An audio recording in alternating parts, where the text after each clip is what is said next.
A poor mechanic built a miracle for a biker's disabled daughter. By morning, 58 riders changed his life. The key turned in the lock with a sound Eli knew better than his own heartbeat. Click, then a groan of old hinges, then the smell of motor oil and cold metal that had filled his lungs since he was 5 years old. Eli stepped inside Turner & Son Repair and flipped only 3 of the 6 light switches. The garage lit up in patches, one side bright, the other still dark and sleeping. He told himself it didn't matter. He knew every tool by feel anyway. Outside, the sky was the color of a bruise, not quite black, not yet blue. Monday morning. Cold enough that his breath hung in the air like little ghosts. The shop looked the way it always looked now, too empty. 2 bays sat open and unused, the concrete stained but bare. In the back corner, covered by a gray tarp, sat the unfinished motorcycle his father had spent 6 years chasing. Eli didn't pull the tarp back. He didn't need to. He could see it in his mind just fine. Every bolt, every gap where the engine casing didn't quite match the frame yet. He walked past it to the little desk in the office, where a red envelope sat on top of the invoices like a stain that wouldn't wash out. Final notice, it said, in letters bold enough to read from across the room. Property tax delinquency. $13,840. 10 days. Before you continue listening, please let me know where in the world are you watching from today. Now back to the story. Eli picked up the framed photograph beside it. The one of him at 19, grinning next to his father. Both of them covered in grease. Both of them standing next to that same motorcycle when it had still looked like hope instead of guilt. He set the photo down carefully on top of the envelope, hiding the red beneath the smiles. Then he grabbed a rag and started wiping down a workbench that was already clean, because it was something to do with his hands. The bell over the door hadn't even rung yet when he heard Rosa's voice cut through the quiet. "You're going to rub a hole clean through that bench, mijo." Eli didn't turn around. "Morning, Rosa." She came in carrying a paper bag already going soft with grease and 2 coffees balanced in a cardboard tray. 63 years old, and she still crossed the street every morning like she had somewhere important to be. Silver hair pulled back, apron still tied from the diner. "Eggs," she said, setting the bag down on the workbench he'd just cleaned. "And don't tell me you already ate, because I can see your face, and your face says you didn't." "I ate." "Uh-huh." She pulled a stool over and sat like she planned on staying a while, which she always did. Her eyes drifted to the desk, to the photograph sitting a little too carefully on top of a stack of papers. "What's under the picture, Eli?" "Nothing." "Eli Turner." He sighed and pulled the folded envelope out just enough for her to see the red lettering, then covered it again like it might bite her. Rosa's face didn't change much. She'd probably guessed already. $14,000, Eli said. "Give or take." "Sell the engine," Rosa said. Not a question. She'd said it before. "No." "Eli." "I said no." His voice came out sharper than he meant, and he softened it right after. "That engine's the only piece of that bike worth real money. Once it's gone, the whole restoration's gone. I'm not doing that." "You're not doing that?" Rosa repeated. "But you'll lose the whole shop instead? That makes sense to you?" "I promised him, Rosa." Eli looked at the tarp in the corner, at the shape underneath it he knew as well as his own hands. "At the funeral. I told him I'd finish it. You were there." "I was there," Rosa said gently. "I also remember you hadn't slept in 2 days, and you were saying things to a coffin, not making a business plan." Eli didn't answer. He picked at the edge of the paper bag instead, not opening it. "You're sleeping in that office again?" Rosa said. It wasn't a question either. Sometimes.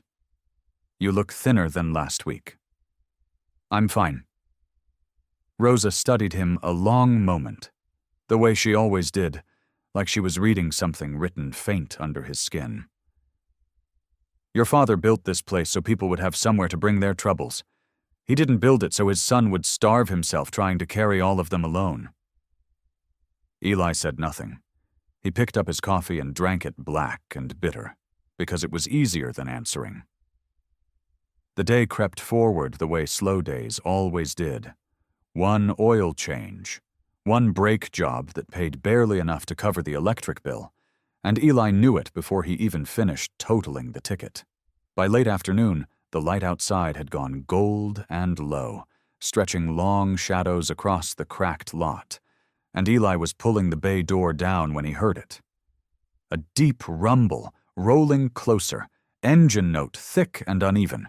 He turned in time to see a big black cruiser swing into the lot, wobbling slightly on its line, ridden by a broad-shouldered man in leather with gray threading through his beard. Behind it, an accessible van pulled in slow, and through its tinted window Eli caught a glimpse of a young girl in a wheelchair, watching the cruiser with sharp, curious eyes. The man swung off the cruiser like it weighed nothing, boots hitting the concrete hard. He was big, maybe 6'2", with shoulders that filled out his leather vest and forearms marked with faded ink. A patch on his chest read, Hell's Angels in stitched letters, and under that a smaller patch that said, Sergeant at Arms. Eli felt his stomach tighten the way it did whenever trouble walked through his door, though nothing about the man's face looked angry, just tired and careful. You Turner? The man asked. Eli Turner, yeah. Marcus Hale. He didn't offer a hand right away, just looked past Eli at the dim garage, at the 2 empty bays, like he was doing math and not liking the answer. Bike's been shaking since the highway, bad. Back end feels like it wants to walk sideways every time I hit 40. Took it to Crane County Motors and someplace on 5th. Both of them said a week out, minimum, before they'd even look at it. A week's a long time to ride something that's shaking like that. Yeah, Marcus's jaw worked. I noticed. Eli walked a slow circle around the cruiser, crouching by the rear wheel, running 2 fingers along the swing arm. He could feel Marcus watching him, the way a man watches a stranger holding something valuable, weighing whether to trust him yet. Eli didn't blame him. He wheeled it forward a few inches, then rocked the back wheel side to side with both hands. It gave more than it should have. A lot more. Yeah, there it is. Eli sat back on his heels. Feel that play? Your rear wheel bearing's cracked. Probably been getting worse for a while, and today it finally let go enough to feel it. That's serious. Real serious. If that bearing fails all the way, your wheel doesn't just wobble, it can lock or come apart while you're riding. At highway speed, that's not a shake in the handlebars anymore. That's the ground coming up at you. Marcus went quiet. His eyes moved back to the wheel like he was seeing it different now, uglier. You are not driving this home, Eli said. I mean that. Not tonight, not tomorrow morning. I know you need it, but I'm not letting you ride out of here on this. Something shifted in Marcus's face.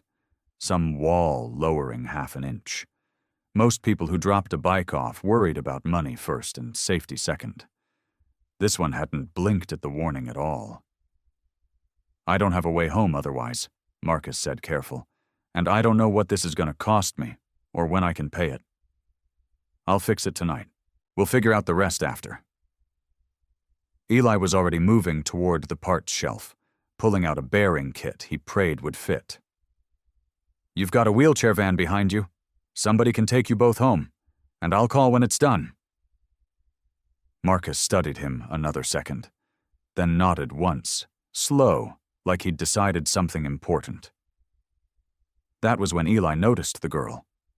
She'd wheeled herself right up to the mouth of the garage, silent as anything, hands resting on the rims of her chair. Maybe 12. Sharp eyes, dark hair pulled back, watching Eli's hands instead of his face. "You said cracked bearing," she said. "Is that the same as bad wheel bearings on a car, or is it different because of how the load transfers on 2 wheels?" Eli blinked. "It's a similar idea. Different load path, though, because a motorcycle leans instead of just going straight."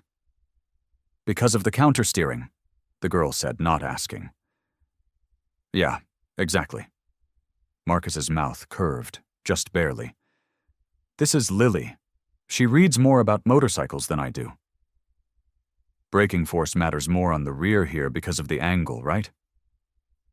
Lily rolled a few inches closer, eyes tracking Eli's hands as he pulled the wheel free.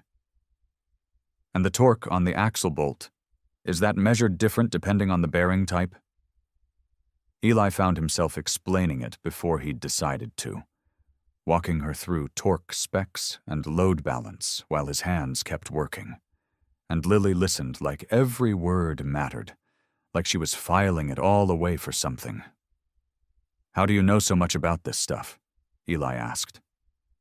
Lily shrugged, but her eyes stayed steady. "Dad used to take me around the property in a sidecar. Real slow, nothing crazy. I liked it more than anything. So I started reading about how it all worked instead. Figured if I couldn't do it, I could at least understand it." Marcus's smile faded a little at that, and he looked away towards the wall. The van's taillights disappeared around the corner, and Eli stood in the doorway a long moment before he finally pulled the garage door down. The chain rattled through the pulley, metal on metal, loud in the empty street.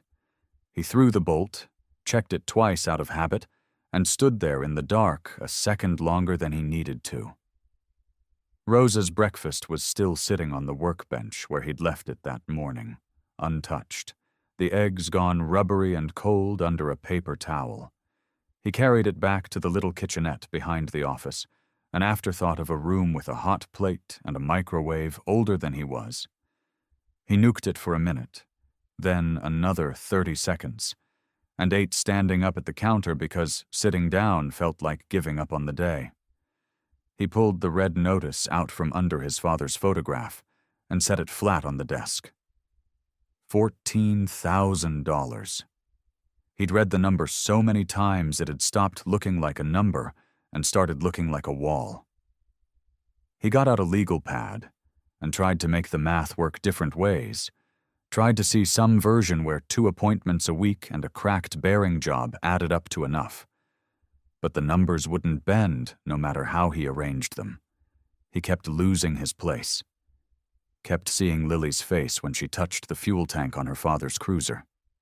Kept hearing her say, "I wish I had one like it, one I could ride myself." He set the pencil down. Out back, behind the shop, there was a pile of stuff that had accumulated over years, brought in by customers who never came back for it, or dropped off by the county when they cleared out a storage unit somebody stopped paying for. Eli went out with a flashlight and dug through it until he found what he already half remembered was there. A mobility scooter, water-damaged, its motor housing cracked but the shaft still turning free when he spun it by hand. 2 small wheels, mismatched but round and true. A length of steel frame stock leaning against the wall, straight enough for something. He hauled it all inside and laid it across the concrete under the work light. And for a while he just looked at it the way he'd look at an engine that wouldn't start, waiting for the shape of the problem to show itself. Then he got out his sketch pad. He found photos of Marcus's cruiser on his phone, the ones he'd taken to note the model for parts, and he started drawing. Low platform, wide stance, 3 wheels for stability instead of 2. A seat with real back support, not the flimsy vinyl bench off the scooter. Hand controls instead of a foot brake and throttle. A speed limiter built into the controller so it couldn't get away from her.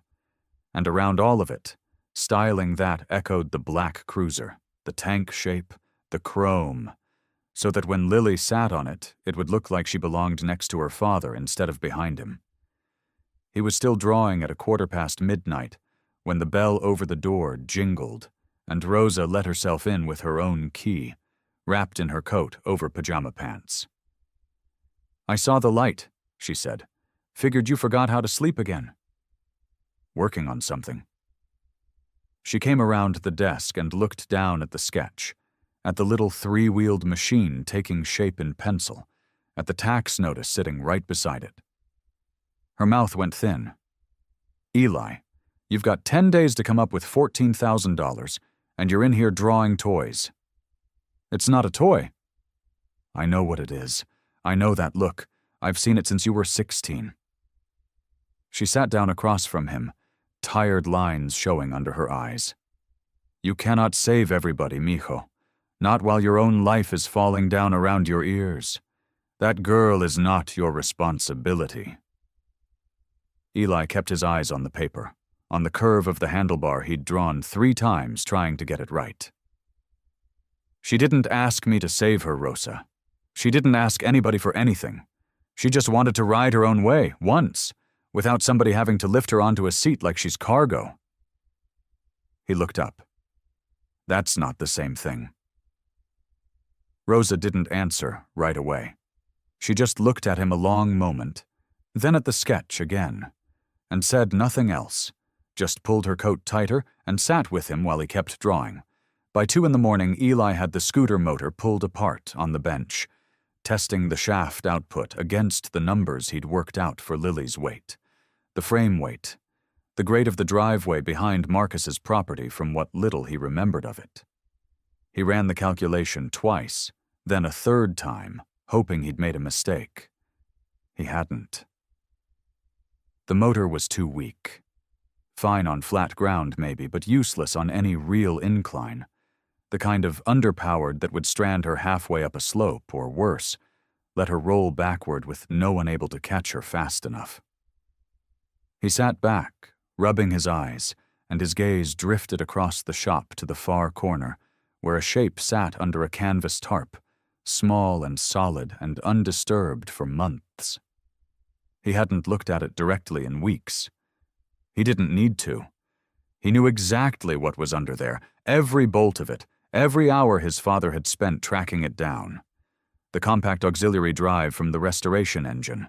Enough torque in that small A housing to solve every problem the scooter motor couldn't touch. Enough to save the shop, too, if he sold it instead. Rosa fell asleep in the chair around 3. Her chin dropped to her chest, and Eli let her sleep. He pulled the tarp off the restoration bike by himself, quiet as he could, though there was no quiet way to do it. The canvas whispered off the tank and pooled on the floor, and there it was, the same as it had been for months. Half an engine. A frame his father had straightened by hand. A promise Eli had made at a funeral, to a box being lowered into the ground, that he would finish what his father started. He sat down on the concrete in front of it, the way he used to sit next to his dad while the man worked underneath a car, just to be near him. "I said I wouldn't touch it," Eli said, "to no one, to the bike, to the shop. I said I'd finish it just like you had it drawn up." The shop didn't answer him. Rosa's breathing stayed even behind him. He thought about his father's hands, how they were never still, always moving toward some next thing that needed fixing. He thought about the widow whose car got repaired for free, the story Rosa liked to tell about the belt his father replaced for a woman who didn't have money for parts, let alone labor. He thought about a man who kept a garage running on almost nothing for 30 years, because turning people away never once occurred to him as an option. A machine gathering dust in the corner of a failing shop wasn't honoring anybody. It was just dust with a shape. Eli got his tools. He worked until the auxiliary drive assembly came free in his hands, small and heavier than it looked, and he set it down gently on the bench, like it might still remember what it used to be. The restoration bike sat there afterward, more unfinished than it had been an hour before. a gap where its heart used to be. Eli looked at it a long moment, then made himself stop looking, and turned to the frame stock and the sketch pad instead. By the time gray light came through the high windows, he had the frame roughed out, tack welded at the joints, waiting for its final shape. Tuesday, the shop opened like any other day. A woman came in with a check engine light. An old man needed his oil changed and wanted to talk for 20 minutes about a Buick he used to own. Eli did the work clean and honest like always, and between customers, every spare minute, he was back at the far bench, cutting steel to length, measuring twice, checking the drawing against the real dimensions of Lily's chair that he'd guessed at from memory and hoped he'd guessed right. Rosa found him there Tuesday evening, sleeves rolled up, grinder sparks catching the last of the daylight through the window. She didn't say anything about the empty engine stand. She just looked at it, looked at him, and went back across the street. She came back 20 minutes later with a foil-wrapped plate and set it on the bench without a word. And that was that. Wednesday she brought someone with her. An old man named Herb, who used to reupholster motorcycle seats before his hands got too stiff for the fine work, though apparently not too stiff to still be useful, because by that evening there was a seat on the bench that actually looked like it belonged to something, padded and shaped with real support along the back and sides. That night Eli built the low platform Lily would need to transfer down onto, and wired in a remote brake Marcus could trigger from 20 feet away if anything went wrong. Thursday morning he ran power through the controller for the first time, watching the little indicator lights blink on one by one, holding his breath until the motor turned over clean. Thursday afternoon, he lost himself in the parts that didn't matter for safety but mattered for everything else. Wide handlebars, chrome trim scavenged and polished bright, a false tank shaped to match the curve of Marcus's cruiser, and last, with a brush no wider than a pencil, a small silver lily painted freehand on the side, his fingers shaking slightly from exhaustion by the time he finished it. Friday, before the sun came up, he wheeled it into the fenced yard alone and ran it through slow circles, tight turns, a hard stop from walking speed, timing everything with a stopwatch app on his phone. It stopped clean. It held steady on the turns. It didn't so much as lean wrong.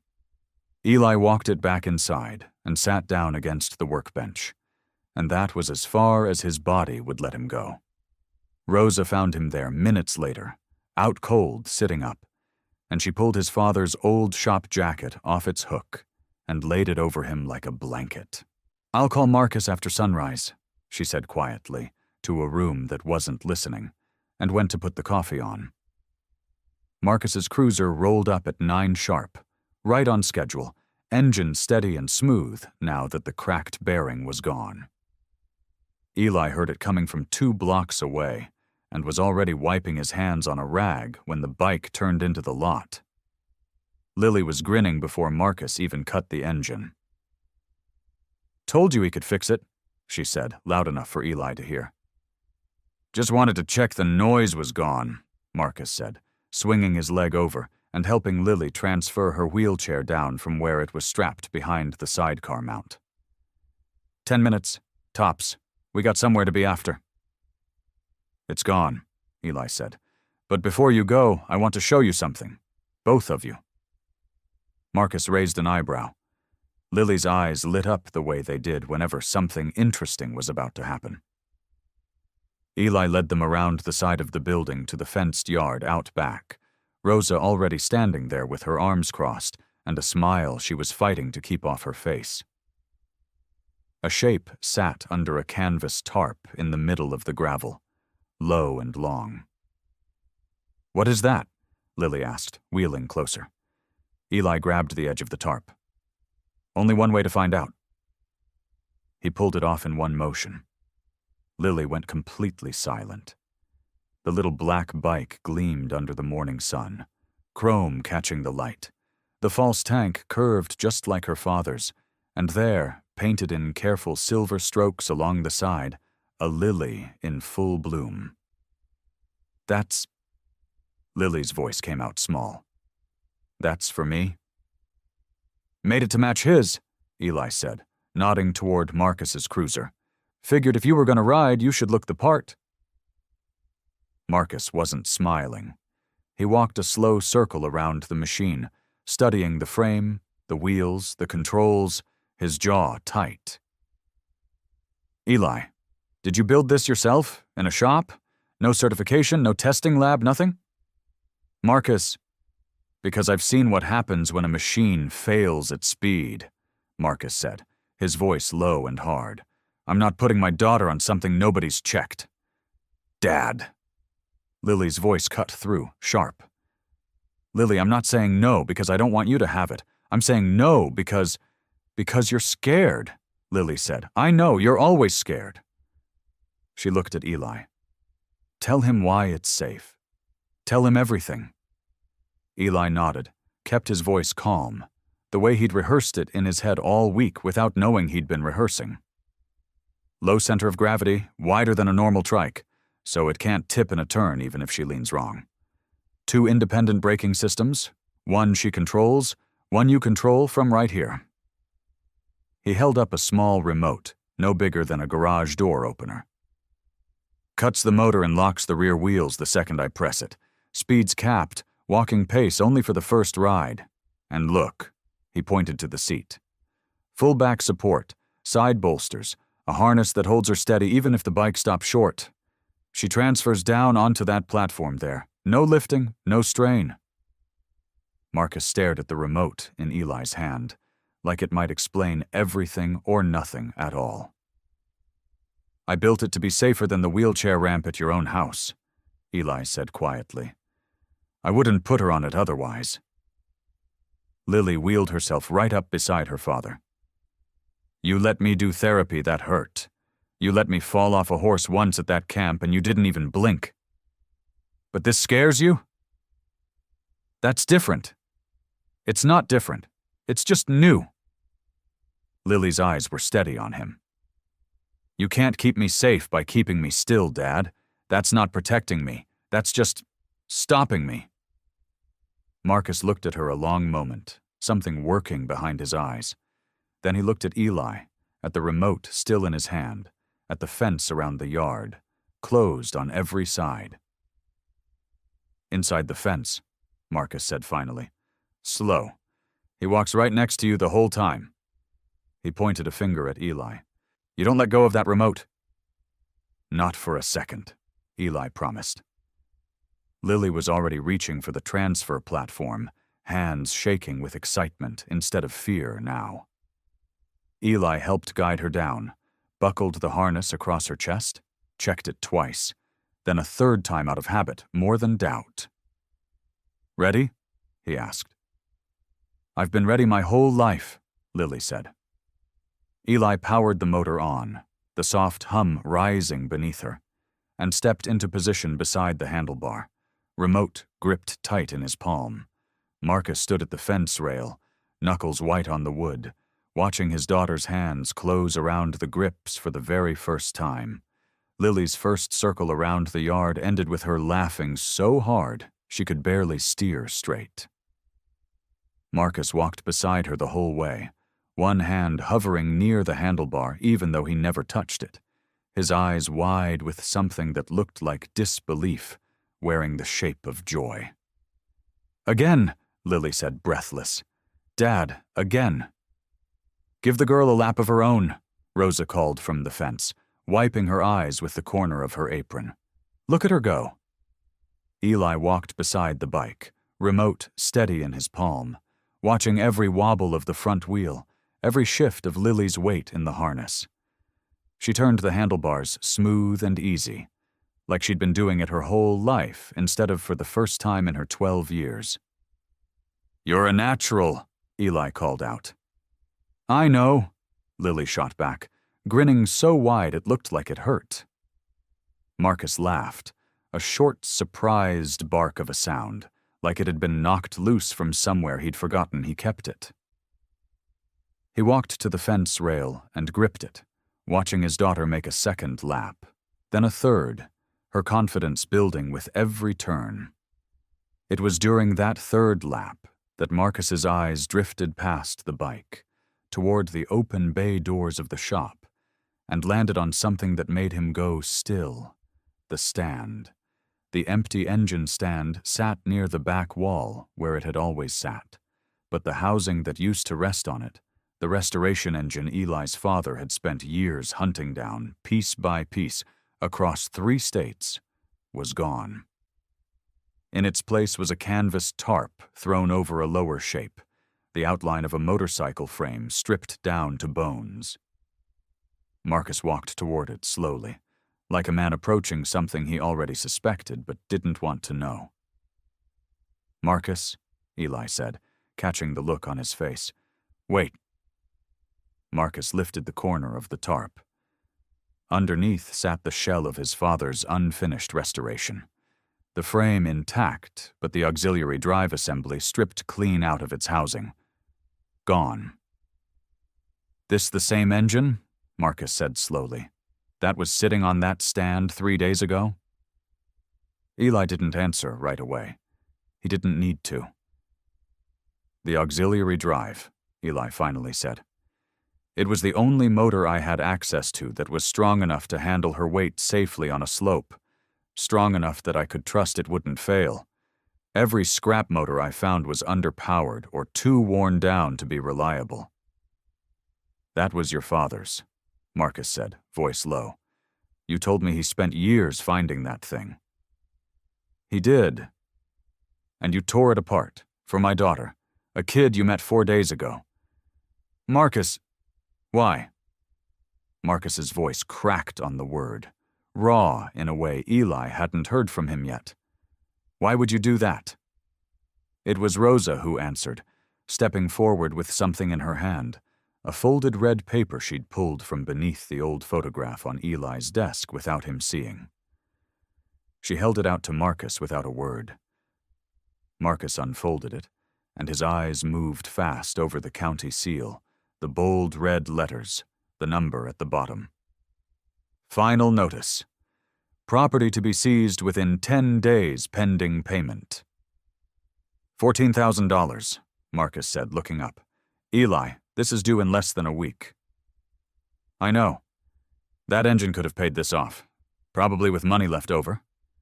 "Probably," Eli agreed quietly. "So why didn't you sell it?" Marcus's voice rose now, disbelief and something like anger tangled together. "Why would you give away the one thing that could have saved your shop?" Eli looked past him, out at Lily circling the yard, wind pulling at her hair. Her face lit up brighter than Eli had seen on anybody in a long, long time. "Because my dad didn't spend years chasing that engine so it could sit on a stand collecting dust while I waited for a customer who could afford to finish the job," Eli said.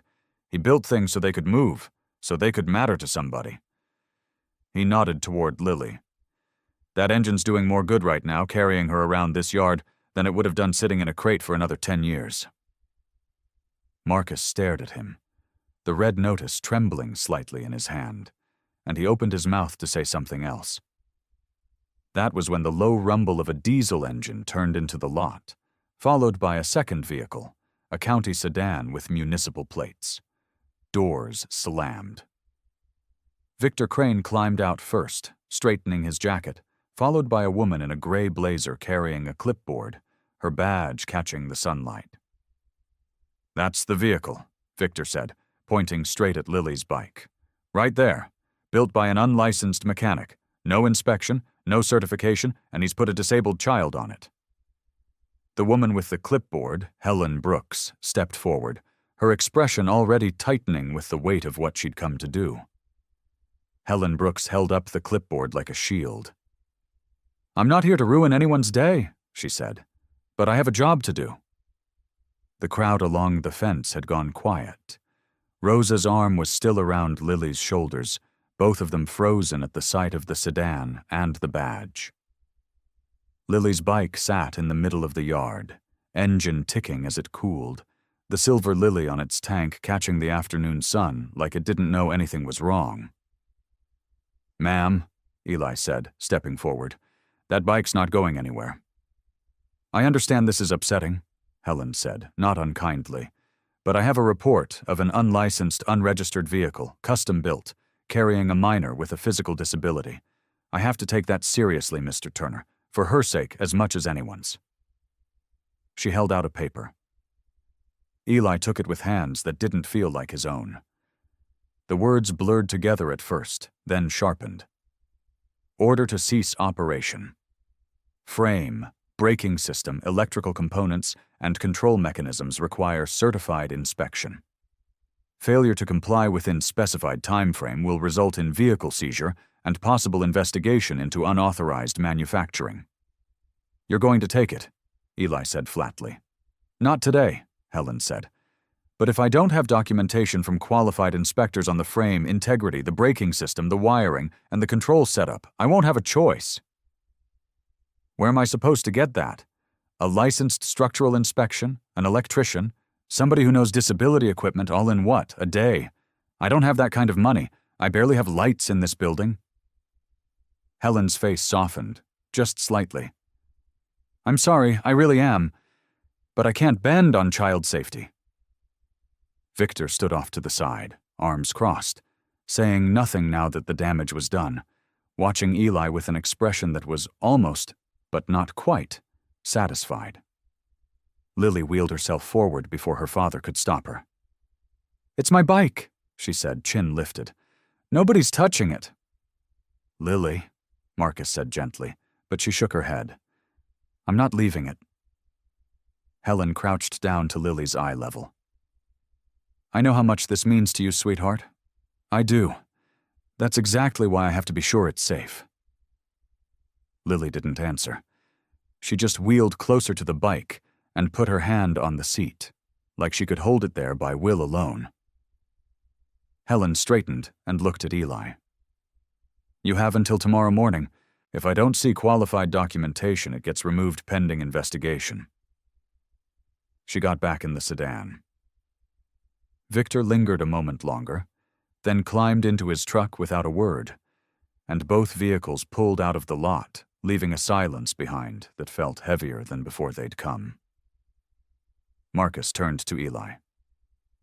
"How many people would it take to do this right, tonight?" Eli let out a short, humorless laugh, dragging a hand down his face. "A whole garage full of specialists. Structural engineer, licensed welder, electrician who knows control systems, somebody who actually understands adaptive equipment, because I built this thing on instinct and duct tape logic, not textbooks. That's weeks of work, Marcus, not one night." Marcus was quiet for a moment, jaw working. Then he turned and walked toward the edge of the lot, already pulling his phone from his jacket pocket. Eli watched him go, too tired to ask what he thought he could do about it. He looked over at Lily, still sitting beside her bike, refusing to move. "You should go home," Eli told her softly. "Get some rest." "No," Lily said. "I'm staying with her." Nobody argued with her after that. By the time the sun dropped low and the shop lights flickered on, Marcus had made his call, said maybe a dozen words into the phone, and hung up without explanation. He didn't tell Eli what he'd said or who he'd said it to. He just sat down on the curb outside the bay doors, arms resting on his knees, and stared at the darkening sky like a man waiting on something he wasn't sure would come. Eli spent the night at his desk, going through his father's old paperwork by lamplight, searching for anything, some scrap of documentation, some forgotten certification, that might buy him time. He found nothing. Somewhere past midnight, his head dropped onto his arms, and exhaustion finally pulled him under. Eli woke to the sound of thunder that wasn't thunder at all. He lifted his head off his desk, neck stiff, mouth dry, and for a second he thought he was still dreaming. Through the window, the lot outside Turner and Son was filling up with motorcycles. Not 2 or 3. Dozens. Row after row of them rolled in through the gate, engines rumbling low, chrome catching the early morning light. Riders in leather vests climbed off their bikes like they'd done this 100 times, like showing up before sunrise to save a stranger's shop was just Tuesday. Eli stumbled outside, still half asleep, and nearly ran into Rosa, who was dragging a folding table across the gravel like she owned the place. "Rosa, what is this?" "This," she said, snapping open a second table, "is breakfast. Now go make yourself useful and help me with the coffee urn before Doc yells at somebody." Eli didn't know what to say. 50, maybe 60 riders filled his lot, and more were still arriving, engines cutting off one by one until the morning quiet was replaced by voices, laughter, the clatter of tools being unloaded from saddlebags. Men and women who looked like they could bench press his whole shop were setting up welding rigs, testing equipment, toolboxes stacked 3 high. Marcus found him standing there, mouth slightly open. "Told you I'd make a call," he said. "You called an army." "I called family." Marcus nodded toward the crowd. "Come on, we've got somewhere to be."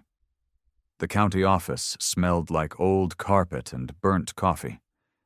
Eli sat across from the clerk with Marcus standing behind him, arms crossed, saying nothing but making his presence known anyway.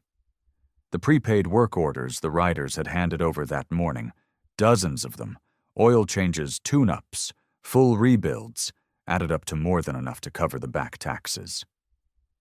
Eli signed where the clerk pointed, hands shaking slightly, and watched her stamp the receipt in red ink. Paid in full. He carried it back to the truck like it might dissolve if he held it too tight. But standing back in the lot 20 minutes later, watching riders swarm his shop, Eli didn't feel relief. He felt like he was drowning in a different kind of debt. Dozens of names on work orders, dozens of promises to keep. And somewhere in the middle of all that, one girl and one bike that still needed to pass inspection by morning.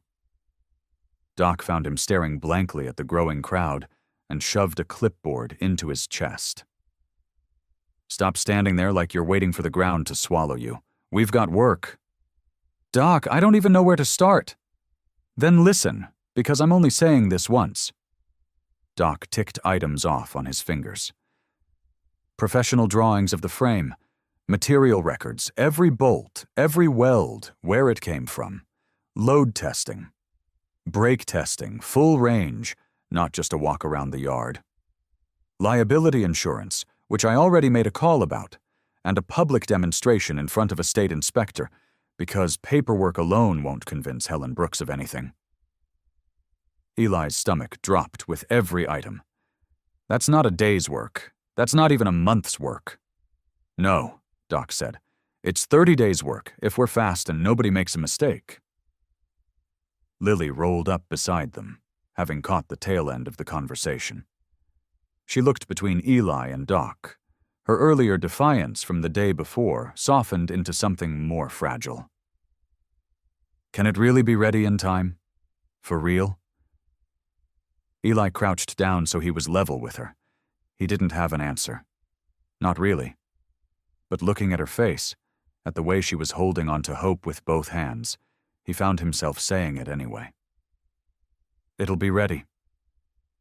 She studied him for a second, like she was deciding whether to believe him, then nodded and wheeled off toward her bike, satisfied enough for now.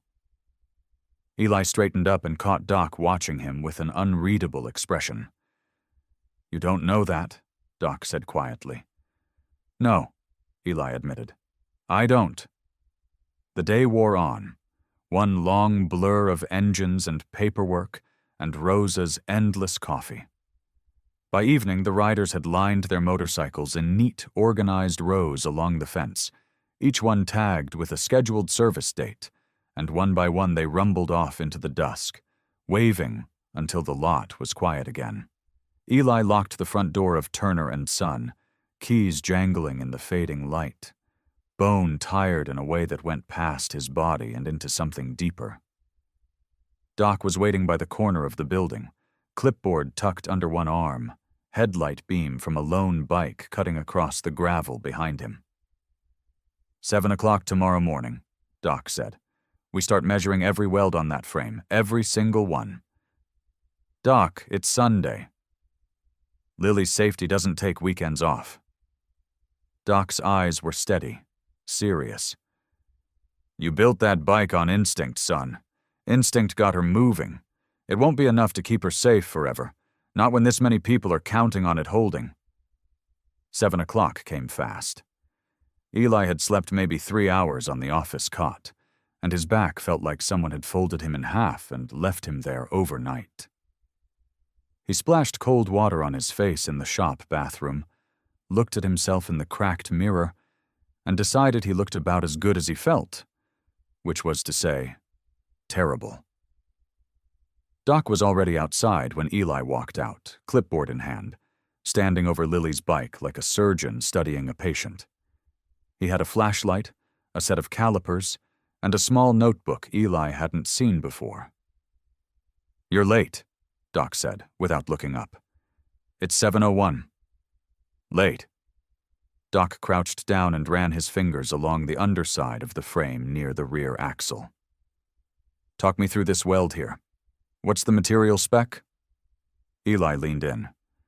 "That steel tubing I pulled off an old shopping cart frame. Cut it down, reinforced it with some flat stock from a broken bed frame." Doc's pen stopped moving. He looked up slowly. "A shopping cart." "It was solid steel, Doc. I tested it myself. I put my whole weight on it." "You put your weight on it?" Doc's voice stayed level, but there was an edge underneath it now. "Son, when the state inspector looks at this bike, she's not going to care that you put your weight on it. She's going to ask where the material came from, what its rated strength is, whether it's documented anywhere, and you're going to tell her it came from a shopping cart you found behind a grocery store. It works." "That's not the same as proving it works." Doc tapped his notebook against his knee. "You built this on instinct and hope, and I understand why, because you didn't have time for anything else. But instinct doesn't hold up in front of people who've never met you and don't trust you. They're not going to look at your face and see a good kid who cares. They're going to look at a scrap of metal and ask if it'll kill a child." Eli felt his jaw tighten. He'd been up half the night bending steel with his own hands, and now this man was standing here picking apart every choice like it meant nothing. "I know what I'm doing." "I know you do. That's not the question." Doc's eyes didn't soften, but something in his tone did. "The question is whether you can prove it to somebody who doesn't already believe in you." Before Eli could answer, the side door creaked open and Lily rolled out into the yard, still in her pajama top, hair messy from sleep. She took one look at the tension between the two men and rolled right past it towards the bike itself. "Can I try the throttle?" she asked. Eli exhaled, grateful for the interruption. "Sure, go ahead." Lily gripped the handlebar and squeezed the throttle lever the way she'd practiced the day before. She held it for a few seconds, then let go, flexing her fingers with a small wince. "What's wrong?" Eli asked. "Nothing's wrong, it's just—" She squeezed again, longer this time, and her hand started to shake slightly before she released it. "My grip gets tired, like fast. If I had to hold this for a long ride, my hand would probably give out before I did." Eli crouched beside her, watching her hand instead of the throttle. He hadn't thought about that. He'd built the lever the way he'd build one for anyone, assuming a strong, steady squeeze was no trouble at all. "What about the seatbelt buckle?" Doc asked, testing the strap across her lap. Lily reached down and struggled for a second before unclipping it. "It's back too far. I have to twist my whole arm to reach it." "And your mirrors," Eli said slowly, following her gaze to the small, round mirrors mounted on the handlebars. "Can you actually see behind you with those?" Lily squinted at them. "Not really. They're angled for someone taller. I mostly just see my own shoulder." Eli sat back on his heels, looking at the bike like he was seeing it for the first time. 3 things, 3 real problems, and none of them had anything to do with steel strength or weld quality.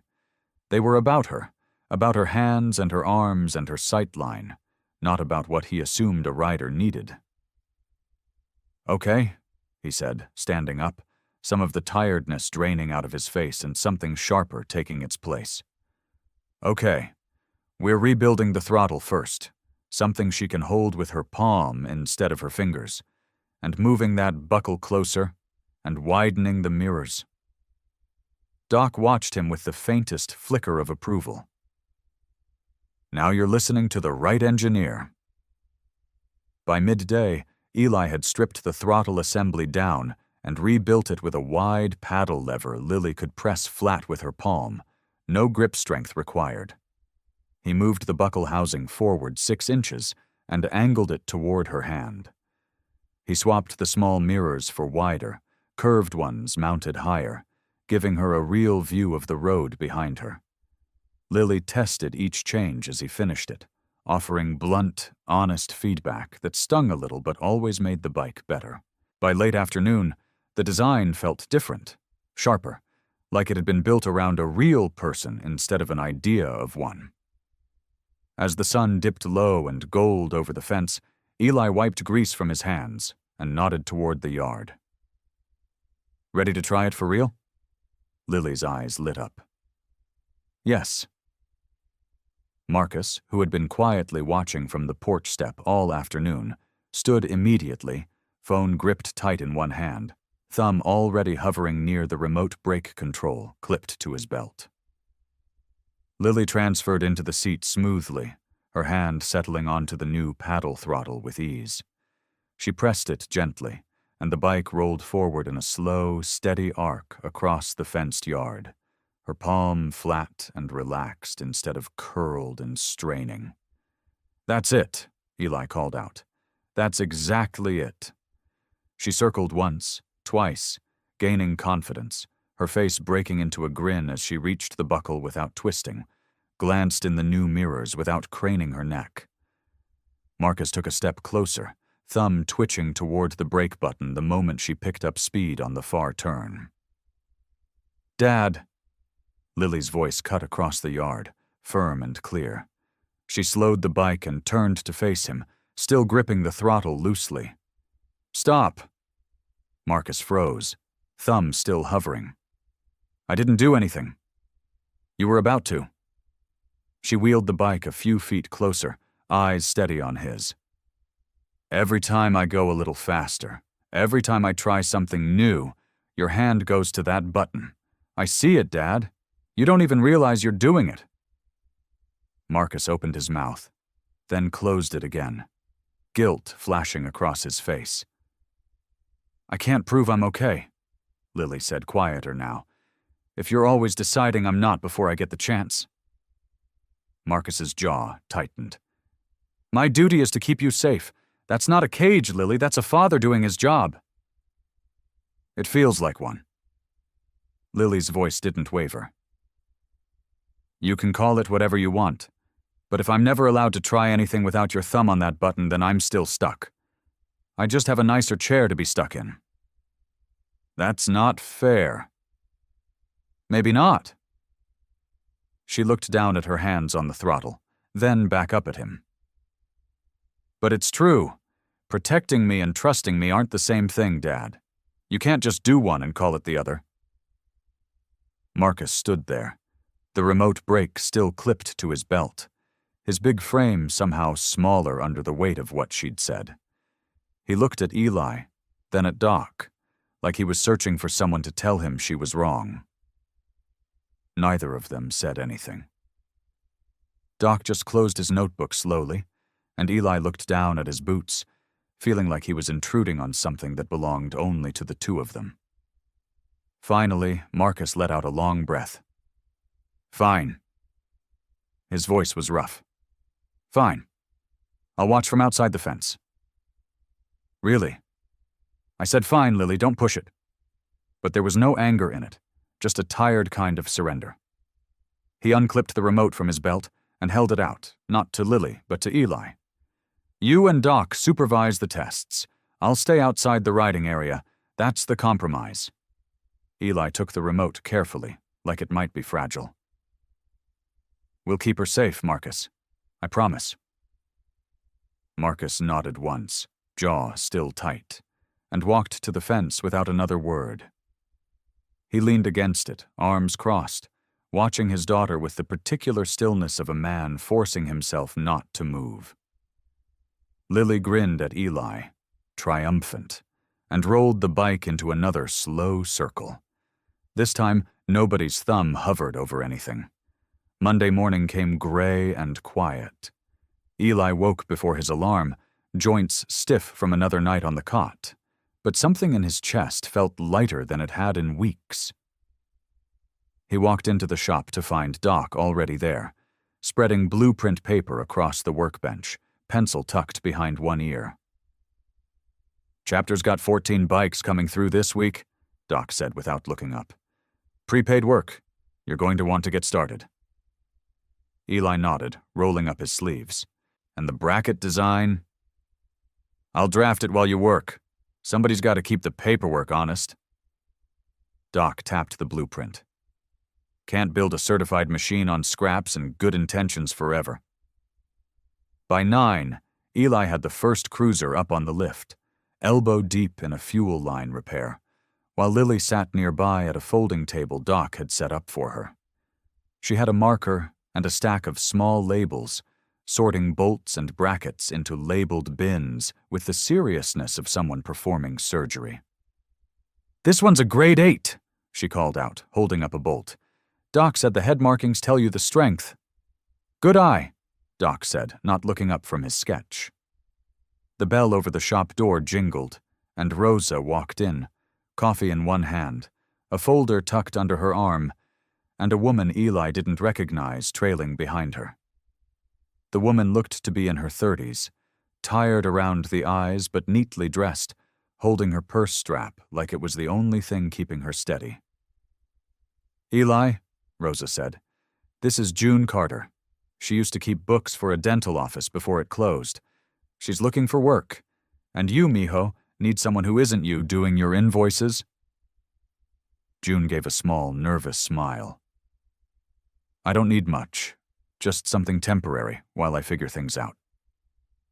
Eli wiped his hands on a rag, glancing at the stack of paper on his desk that he'd been avoiding for months. "I can't promise permanent, but I could use help. A week to start?" "A week's fine," June said, relief flickering across her face. By evening, June had claimed the corner desk and was working through a drawer of invoices that hadn't been touched since before Eli's father died. She frowned at one page, then another, flipping back and forth. "Eli," she called, "did you charge $40 for a full brake job here?" "That sounds about right." "That's less than the part's cost." She held the invoice up like evidence. "You've been doing this for years, haven't you? Undercharging, doing 3 people's jobs by yourself." She shook her head, already reaching for a fresh notebook. "This shop isn't broke because it isn't good. It's broke because you keep giving it away." Tuesday morning brought a schedule taped to the wall by the coffee pot, June's handwriting neat and sure. 9 cruisers listed by name, time slots blocked in careful columns, a red star next to the ones needing parts ordered. "You don't just fix what's in front of you anymore," June said, tapping the board with her pen. "You fix what's coming Thursday, too. That's how a shop stays open." Eli looked at the schedule like it was written in another language, but a good one. "Where'd you learn to do this?" "Watching a dental practice fall apart because nobody planned past lunchtime." She shrugged. "Same principle, different tools." Doc had Lily's bike up on blocks near the back wall, running through another round of controlled tests. He clicked a stopwatch, made a note, clicked it again. Lily sat in the seat, hands steady on the throttle, watching his face for any sign of what the numbers meant. "Response time's good," Doc muttered. breakings within tolerance. He looked up, almost smiling. "You're steadier than half the riders I trained 30 years ago."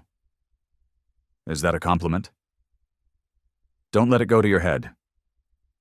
The bell over the door rang, and an older man walked in slow and careful, one pant leg pinned up neat below the knee, a cane in his other hand. He wore a faded chapter vest, patches worn thin at the edges. "Heard there was a bike here," he said, "built for somebody who couldn't ride the regular way." He looked at Lily's cruiser like it was something out of a dream. "Sold my own bike 8 years ago. Didn't figure I'd need it anymore, not with the leg gone."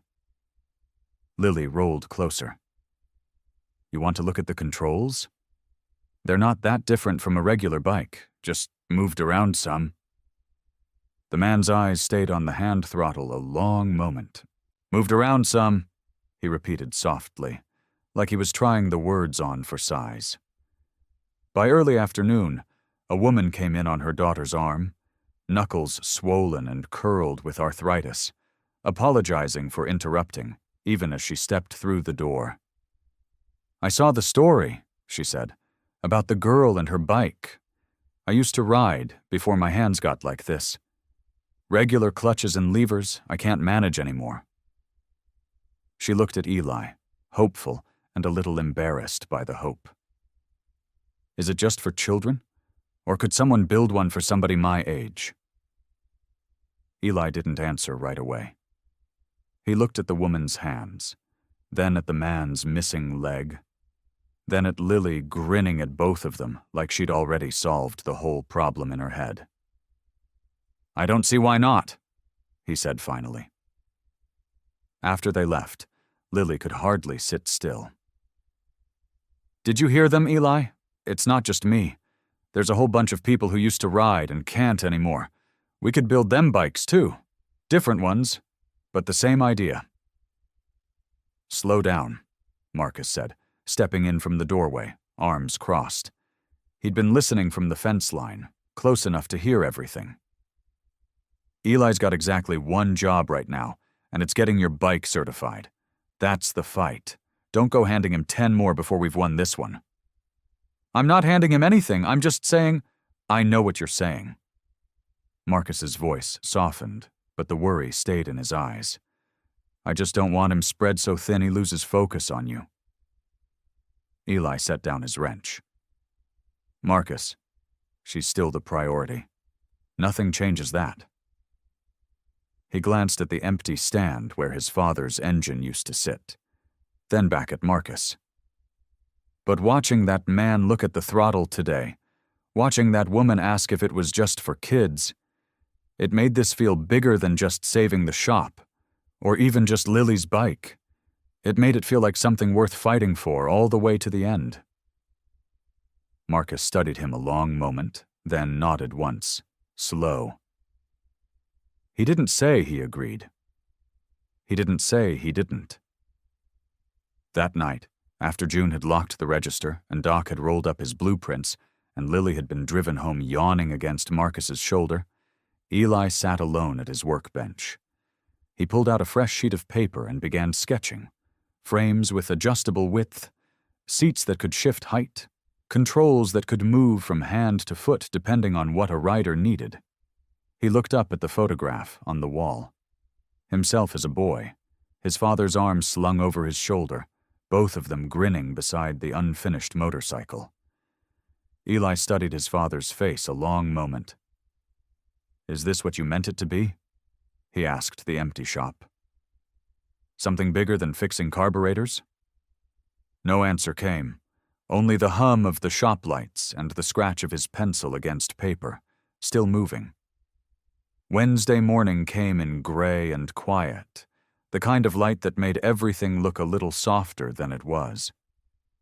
Eli was already at the workbench when Rosa pushed through the door, and she wasn't carrying her usual tray of coffee and eggs. She had a cardboard box instead, the flaps soft and worn like it had been opened and closed many times. "What's this?" Eli asked. "Letters." Rosa set the box down on the counter with both hands, careful like it held something breakable. I put the word out at the diner, told folks the shop was in trouble, asked if anybody had a story about your father worth telling. Didn't expect this many. Eli looked at the box. It was full to the top. You don't have to read them now, Rosa said, but I think you should. She poured herself a cup of coffee from the pot behind the counter, like she'd done it 100 times before, and sat down across from him while he lifted the first envelope out. The paper was yellowed at the edges, the handwriting shaky and careful.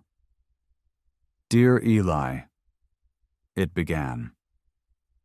You probably don't remember me, but your father fixed my car the winter my husband was in the hospital.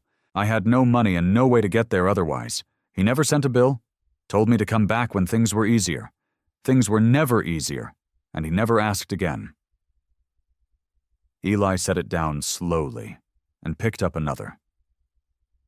Your father kept my truck running for almost 2 years without full payment. The next one read, I was a veteran, out of work, proud enough not to ask for charity. He never called it charity, called it credit, said good men deserved good machines whether their wallets agreed or not. There were more. A single mother whose car got her to night classes, a teenager who couldn't afford textbooks, given odd jobs sweeping the shop floor in exchange for lessons on fixing his own bike. A woman who wrote simply, he was the kindest man I ever knew and the worst businessman. But I think he knew that and didn't care. Eli's hands had gone still. He thought of his father as brilliant but stubborn, a man who left behind unpaid bills and unfinished projects, who never explained why the shop struggled even when the work never stopped coming in. He had assumed carelessness. He had never once considered this. He gave it all away, Eli said quietly. Piece by piece. That's where it went. Not all of it, Rosa said, but enough. Enough that when the bad years came, there wasn't anything left to catch him. Doc had come in sometime during the reading, drawn by the quiet, the way he was always drawn to anything unusual in the shop. He picked up one of the letters, read it, set it back down with the same careful respect Rosa had shown the box. Man had a good heart, Doc said. Bad plan. That's harsh. It's true. Doc pulled a stool over and sat, elbows on his knees. Generosity without structure eats a man alive. Eats the people counting on him, too, eventually, when there's nothing left to give. Your father wanted to save everybody. Nobody can save everybody alone. Eli didn't argue. He thought of the tax notice still tucked under the photograph, of the nights he'd skipped meals rather than raise his own prices, of how much of his father he saw in that stubbornness.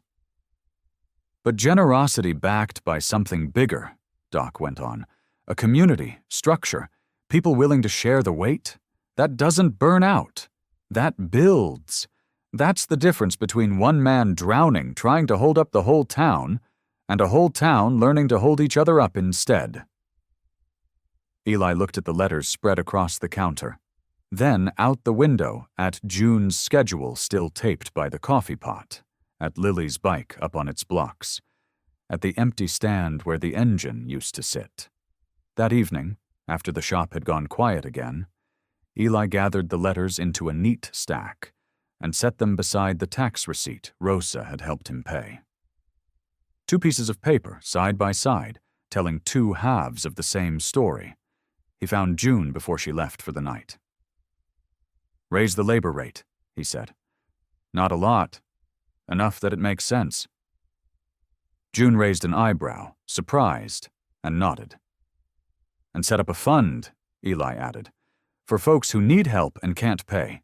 Real structure, not just me deciding on the spot who deserves a break. He turned to Doc, who was rolling up his blueprints for the night. Find us sponsors. For the certification costs, do it right.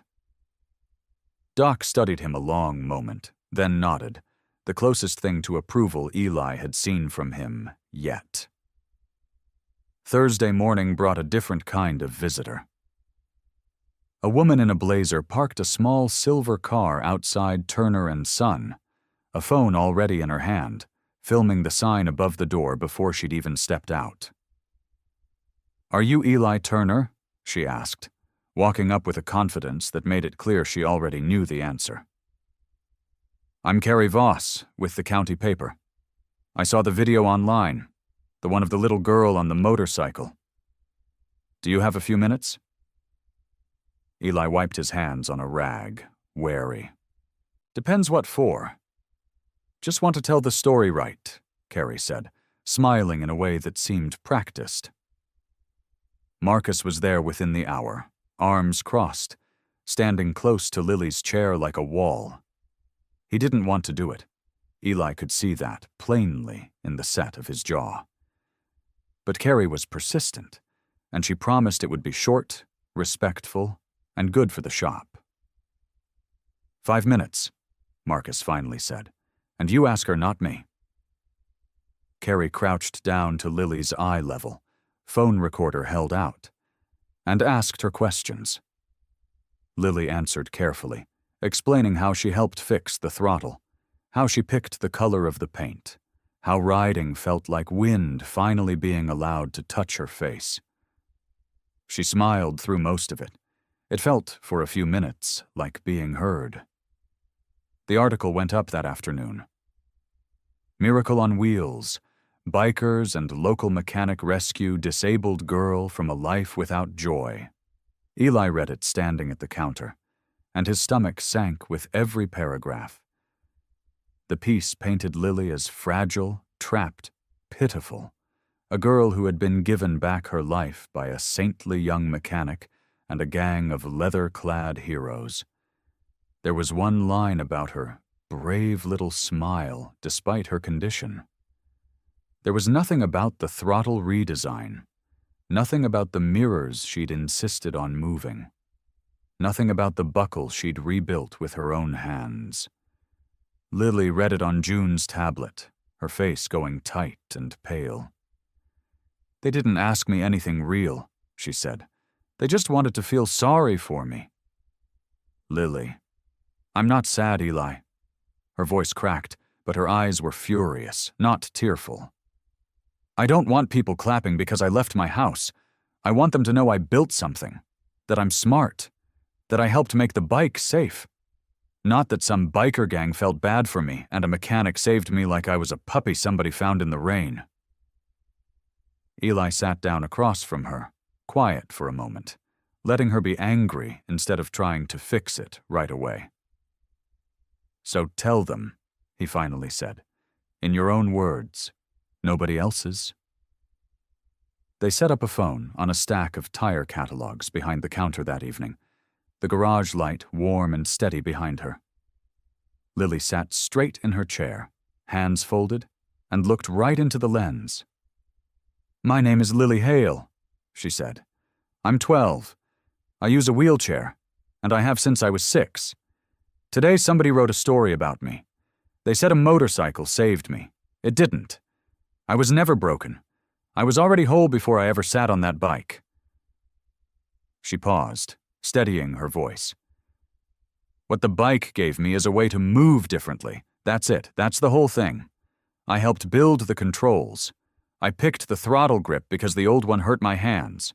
I moved the mirrors because I couldn't see behind me. That wasn't luck. That was work." She looked directly into the camera. "If you want to help people like me, don't clap for us leaving the house. Ask us what we need. Listen when we tell you. That's it. That's all I want." Eli stopped recording, and neither of them said anything for a moment. Then he uploaded it, exactly as it was. No music, no filters, just Lily's steady voice against the hum of the shop. By 9 that night, it had thousands of views. By 11, a message came through from a rehabilitation center 2 counties over, offering their closed driving course for the certification demonstration. Shortly after, 3 disabled veterans messaged Doc directly, offering to serve as advisors on the design.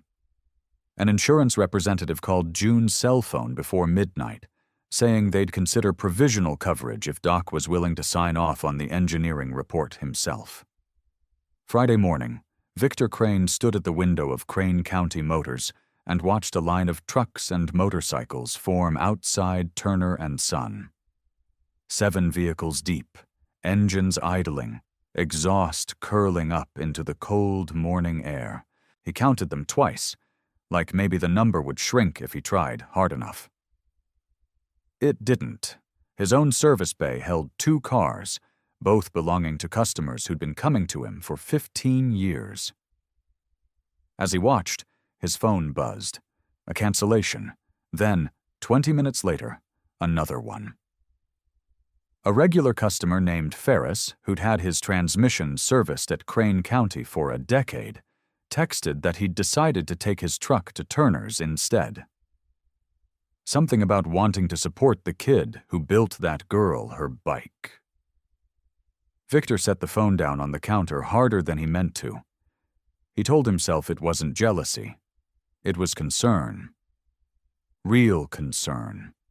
The kind a responsible businessman ought to have when an untrained mechanic started building custom vehicles for disabled children out of a 2-bay garage with duct tape and second-hand parts.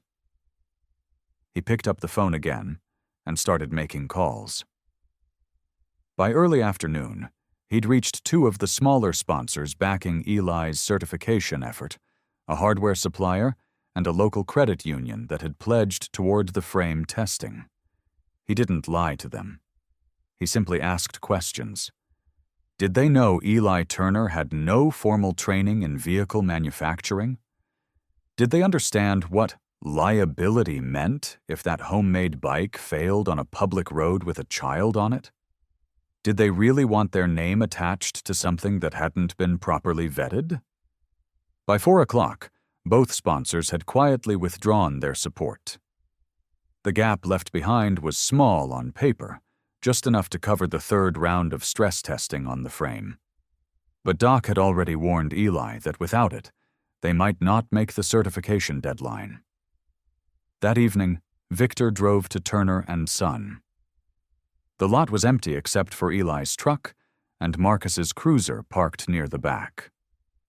The shop lights were on, but the crowd from that morning had gone home. Eli was alone at the workbench, hunched over a stack of paperwork, dark circles under his eyes. Victor stepped inside without knocking. "Long day?" he asked. Eli looked up, tired but not surprised. "Word travels fast. Guess you heard the sponsors backed out."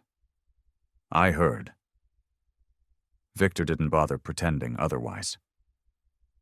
He walked further into the shop, glancing at the empty stand where the restoration engine used to sit, at the tools scattered across every surface. "Enthusiasm's a nice thing, Eli.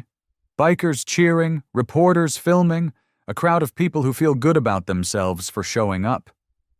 But none of that means anything if one weld fails and that little girl goes down on pavement at 30 miles an hour. You think I don't know that?" Eli's voice was quiet, but there was an edge to it. "You think I haven't thought about every single thing that could go wrong every night since I started building it? I think you're 26 years old, and you've never built anything like this in your life before last week." Victor's jaw was tight. "I think good intentions don't stop steel from cracking." Eli studied him for a moment, and something in Victor's face made him pause. It wasn't the sneer Eli expected, the look of a man enjoying another man's downfall. It was something tighter than that, something older. "You're not just worried about liability," Eli said slowly. "You're scared." Victor's expression flickered, and for a moment he looked like he might walk out. Instead, he pulled a stool over and sat down heavily, like something inside him had given up holding its shape. "My sister," he said finally, "was 17. A boy she liked had rigged up some kind of homemade trike out of scrap parts and an old engine. Thought it made him look tough. She wrote on the back of it once, "Frame gave out on a turn." He stared at his hands. She's 49 years old now, and she's never walked again. Not one step.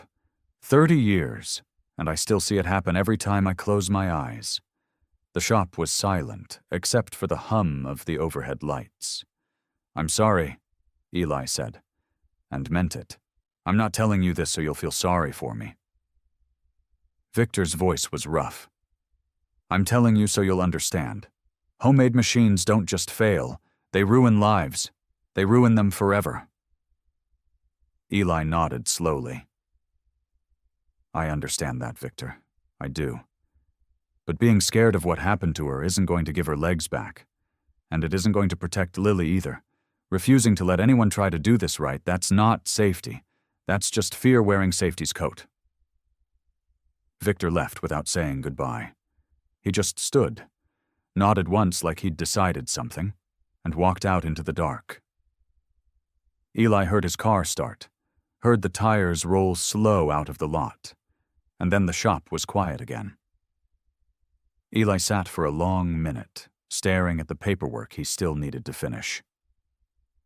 Component documentation. Doc had asked for ownership records on every part that went into the restoration engine, proof of where each piece came from, so the county inspector couldn't claim anything was stolen or unaccounted for. Eli knew his father kept those records somewhere. He just had to find them. He pushed back from the workbench and walked to the back corner of the shop, where his father's old steel toolbox sat locked beneath a stained tarp. Eli hadn't opened it since the funeral. He'd told himself there was no reason to, that everything important had already been sorted through. But he remembered now his father mentioning a strongbox where he kept titles and receipts for anything expensive. The key was still on Eli's ring, worn smooth from years in his father's pocket before it ever touched his own. He knelt down, fitted into the lock, and turned it. The lid creaked open on hinges that hadn't moved in years. Inside were the usual things: old invoices, a faded manual for a carburetor rebuild kit, a stack of photographs held together with a rubber band that had gone brittle and snapped the moment Eli touched it. He set the photos aside gently, careful not to lose the order they'd been in, and kept digging. At the very bottom, his fingers found a seam in the metal that didn't feel right. A false bottom, maybe an inch deep, hidden beneath a thin sheet of steel. Eli pried at the edge with a flathead screwdriver until it lifted free. Underneath was a folded stack of papers, yellowed at the edges, and a sealed envelope with his father's handwriting across the front. Just one word: someday. Eli's hands were not quite steady as he unfolded the papers. They were sketches, drawn in his father's careful, exacting hand, the kind of drawings that took hours and a steady eye. A 3-wheel motorcycle conversion, low center of gravity, wide rear axle, hand controls mounted where foot pedals would normally sit. Eli recognized the bones of it immediately because he'd built something almost exactly like it just days ago without ever knowing this existed. He opened the envelope. Inside was a single letter, dated almost 6 years back. For Walt, it read. He lost both legs in Vietnam and never once asked anyone for pity, just wanted to feel the road again. We talked about this for a year before he passed. I never got the chance to build it for him. Whoever finds this, if you have the skill and the heart, finish what I started. A machine is only unfinished if no one carries its purpose forward. Eli sat on the concrete floor of the shop with the papers in his lap for a long time, reading the letter over and over until the words blurred. His father hadn't just been restoring an old motorcycle out of stubborn love for the past. He'd been dreaming of this, of giving somebody like Walt, somebody like Lily, a way back onto the road. The engine Eli had dismantled, the one that was supposed to be the last piece of his father he had left, hadn't been wasted on Lily's bike at all. It had finally been used exactly the way his father intended. Eli wiped his face with the back of his hand, gathered the sketches and the letter carefully, and grabbed his truck keys. The diner across the street still had its lights on, even though the closed sign hung crooked in the window. Eli let himself in through the back door, the way Rosa had shown him 100 times, and found them all still there. Doc with a mug of coffee gone cold in front of him. Marcus leaning against the counter. Lily in her wheelchair by the window, sketchpad on her lap. Rosa wiping down the same table for the 3rd time, and June going through a stack of receipts. Eli. Rosa looked up first. It's almost midnight. I found something, Eli said, and set the papers down on the table in front of them. Doc leaned forward first, reading glasses sliding down his nose as he studied the sketches. His eyebrows lifted. This axle mount, he muttered. Clever. Real clever. Whoever drew this understood weight distribution better than most engineers I worked with. My father, Eli said quietly. He was going to build this for a veteran named Walt. Before Walt passed. Marcus went still, staring at the sketches like he recognized something in them. Doc kept reading, tracing a finger along the hand control diagram. We could combine this with your stabilization system. The redundancy you built into Lily's bike, paired with this axle design, could make the whole platform adjustable. Different riders, different needs. Lily wheeled closer, craning her neck to see. So it wouldn't just be my bike anymore, she said. It'd be something anybody could use. That's the idea, Eli said. Lily was quiet for a moment, tapping her pencil against her sketchpad. It needs a name, then, not just a model number. Something that means something. She looked around the table. Someone brave, someone who didn't give up. Saturday morning came gray and cool, the kind of light that made the shop windows look like old photographs. Eli arrived before anyone else, but not by much. Doc's truck pulled in 10 minutes later, followed by June with a box of pens and a roll of drafting paper big enough to cover the whole workbench. Professional drawings, Doc said, spreading the paper flat. Not sketches, not guesses, something a state inspector can hold up to the light and trust. They worked through Saturday and into Sunday, measuring every bracket, every weld, every bolt on Lily's bike, translating Eli's instinct into numbers Doc could stamp his name to. Lily sat at the edge of the table for hours, checking that the drawings matched what she actually felt when she rode. The mirror angle's wrong, she said once, squinting at the paper. It's 2 degrees off from what's on the bike. Doc erased it and fixed it without argument. He'd stopped doubting her a long time ago. Monday belonged to load testing. They stacked sandbags on the seat, ran the motor at full weight up and down the yard, watched gauges Doc had wired into the frame. Tuesday was brakes and inclines, the bike climbing the ramp behind the shop again and again, stopping short each time, the disc brakes glowing faintly with heat by the end of the day. Wednesday, the insurance agent called. Provisional coverage, pending the Friday demonstration. Rosa cried a little when she heard, and blamed it on onions she wasn't cutting. It was Wednesday night, after everyone else had gone home, that Marcus stayed behind at the diner with Rosa. She was wiping down the counter for no reason at all, the way she did when she needed her hands busy so her mouth could talk. "You've been quiet," she said. Marcus turned his coffee cup slowly in his hands. "Rebecca," he said, "Lily's mother. She died in a car accident. I was riding ahead of them that day, a few miles up the road. Never even heard the crash." He stopped, throat working. "Lily's back was hurt in the same wreck. I've spent 12 years telling myself I wasn't the reason. But I was the reason we were even on that road. My ride. My idea. Rosa set down her rag and just listened. Every time Lily wants to go faster, farther, I feel that morning again, Marcus said. Like I'm gonna lose her too. Rosa reached across the counter and took his big, scarred hand in both of hers. Then tell her that, Marcus, not me. Her. Thursday evening, after the rehearsal, Marcus found Lily alone by the fence, sketchpad in her lap, watching the sun go down orange behind the shop. He knelt beside her wheelchair, something he almost never did, because looking up at her had always felt like the safer distance.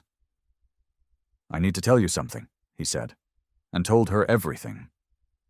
The road, the miles ahead, the phone call that came after, the guilt he'd carried like a second passenger every single day since. Lily was quiet a long moment. Then she took his hand. I don't blame you, she said. I never did. But Dad, you can't keep making every day about that one day. I lost Mom too. I don't want to lose you to something that already happened. Marcus put his forehead against her hand and didn't say anything for a while. He didn't need to.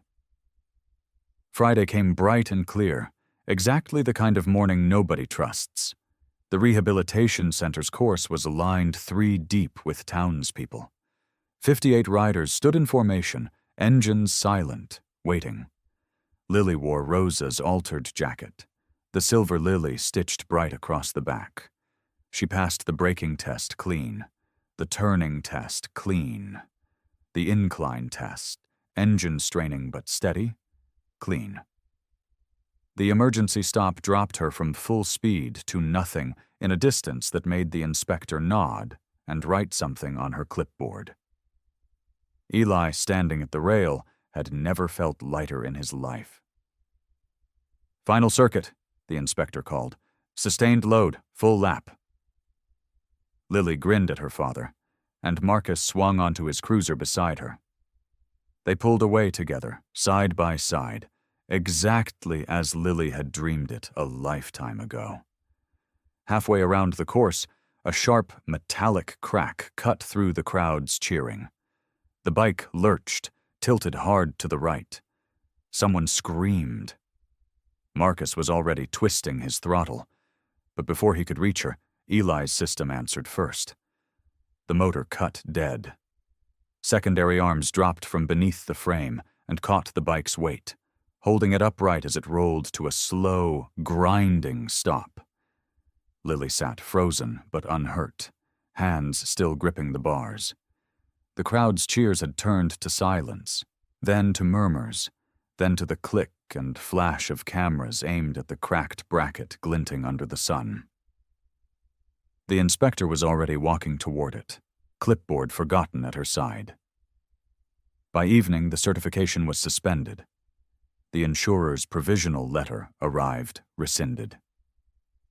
News cameras replayed the crack over and over, never once mentioning that Lily had walked away without a scratch. Eli stood alone in the shop that night, staring at the bike under the shop lights. He pulled the canvas tarp from its hook and laid it gently over the frame, covering the silver lily on the tank. Then he climbed the ladder outside, unscrewed the bolts holding the Turner and Son sign, and set it down in the dirt.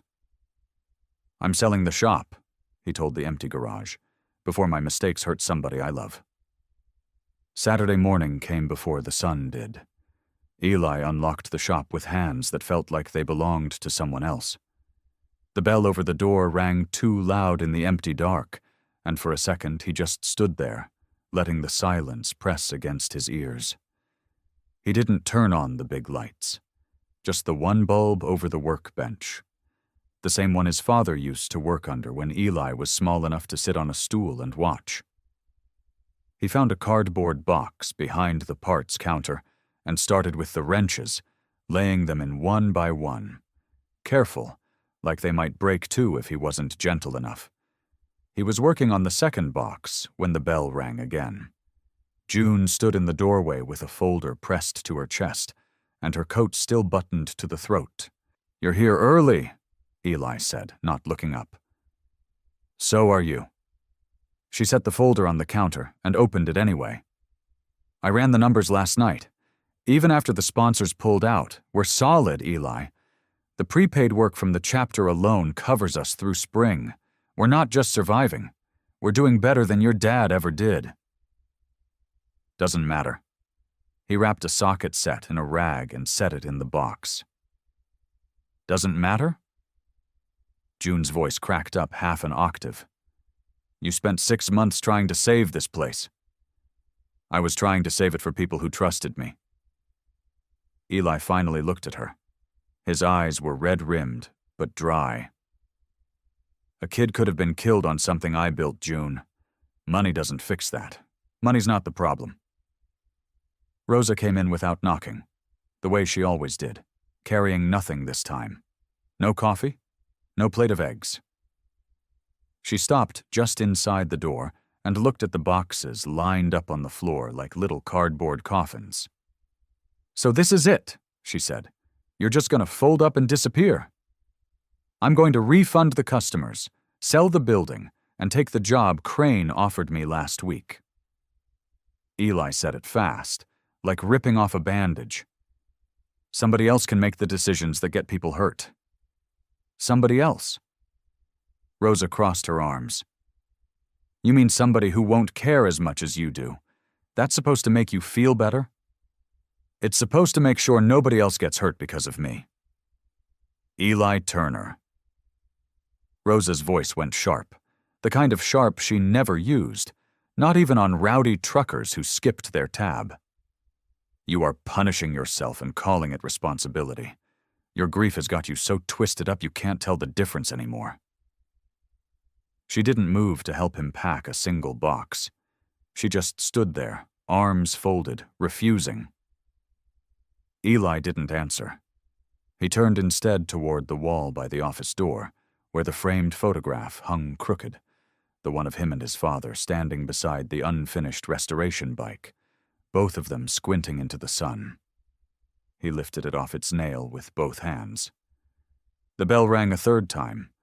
Marcus filled the doorway first, and Lily rolled in behind him, quiet in a way that made the whole room go still. Nobody spoke while Eli held the photograph, staring at it like it might tell him what to do next. Lily wheeled past her father, past Rosa, straight toward the back of the shop where the tarp still hung over the bike like a shroud. She stopped beneath it and reached up, resting her hand flat against the canvas over where the silver lily was painted on the tank underneath. "The bracket failed," she said, not turning around. "You know why it didn't matter?" Eli set the photograph down slowly on the counter. "Because you built the bike to fail safe," Lily said. "You didn't pretend nothing could go wrong. You planned for it. That's the whole reason I'm sitting here talking to you instead of—" She stopped, swallowed, started again. "The motor cut. The arms came down. I didn't even fall. That's not an accident, Eli. That's a machine doing exactly what you designed it to do." She turned her chair to face him now, eyes steady, jaw set the way it got when she wasn't going to let an adult talk over her. "Real failure would have been if you'd built something and told everybody it was perfect. Told me nothing could ever go wrong. You never did that. You told Doc, you told the inspector, you told my dad every single risk before you let me near it." Her voice caught, just slightly. "You didn't fail me, Eli. You saved me. Exactly the way you said you would." Eli stood there, with Lily's words hanging in the air, unable to answer them, when the bell rang a fourth time. Doc Mercer walked in slow, the way he always did, like he had all the time in the world even when he didn't. He wasn't wearing his cut today, just an old flannel shirt and reading glasses pushed up on his forehead. In one hand he carried a small metal box, in the other a manila folder thick with papers. He looked at the boxes on the floor. He looked at the tarp still covering the bike. He looked at Eli standing there with his father's photograph in his hands like he didn't know what else to hold on to. Well, Doc said, this is a sorry sight. Doc, I don't have time for... You've got nothing but time. Doc set the metal box down on the workbench and opened it. Inside, resting on a bed of gray foam, was the fractured bracket. The crack ran jagged across its middle, dull silver against the dark metal. Sit down, Eli. I drove 2 hours to bring this back from the lab. You're going to look at it whether you want to or not. Eli didn't sit, but he didn't walk away either. Doc opened the folder and spread 3 pages across the counter, pushing aside a wrench Eli had left there. Preliminary results came back last night. I had Ramirez run it through the lab at the college, cross-section and everything. He tapped the top page. Outer metals sound. You can see it right here. Nothing wrong with the surface. Nothing a visual inspection would ever catch. But look at this. He slid a photograph across. A magnified image of the metal's interior, grainy and gray. See that mottling? That's corrosion. Deep inside, where nobody could see it without cutting the piece open first. That bracket came from a scrap bin, Eli. No paperwork, no history, no way of knowing where it sat or how long or what it sat in before it ended up in your shop. Eli's jaw tightened. I should have used new steel. You should have had the luxury of time, Doc said, not unkindly. You had a county deadline breathing down your neck and a little girl who wanted a bike shaped like her daddy's. You used what was there. That's not the same thing as ignoring a defect. He tapped the photograph again. You didn't miss something you could have seen. Nobody could have seen this. Not me, not you, not the state inspector himself. Doesn't change what happened. No, Doc agreed. It doesn't, but it changes what it means. He straightened up, looked Eli dead in the eye. You know why we build prototypes?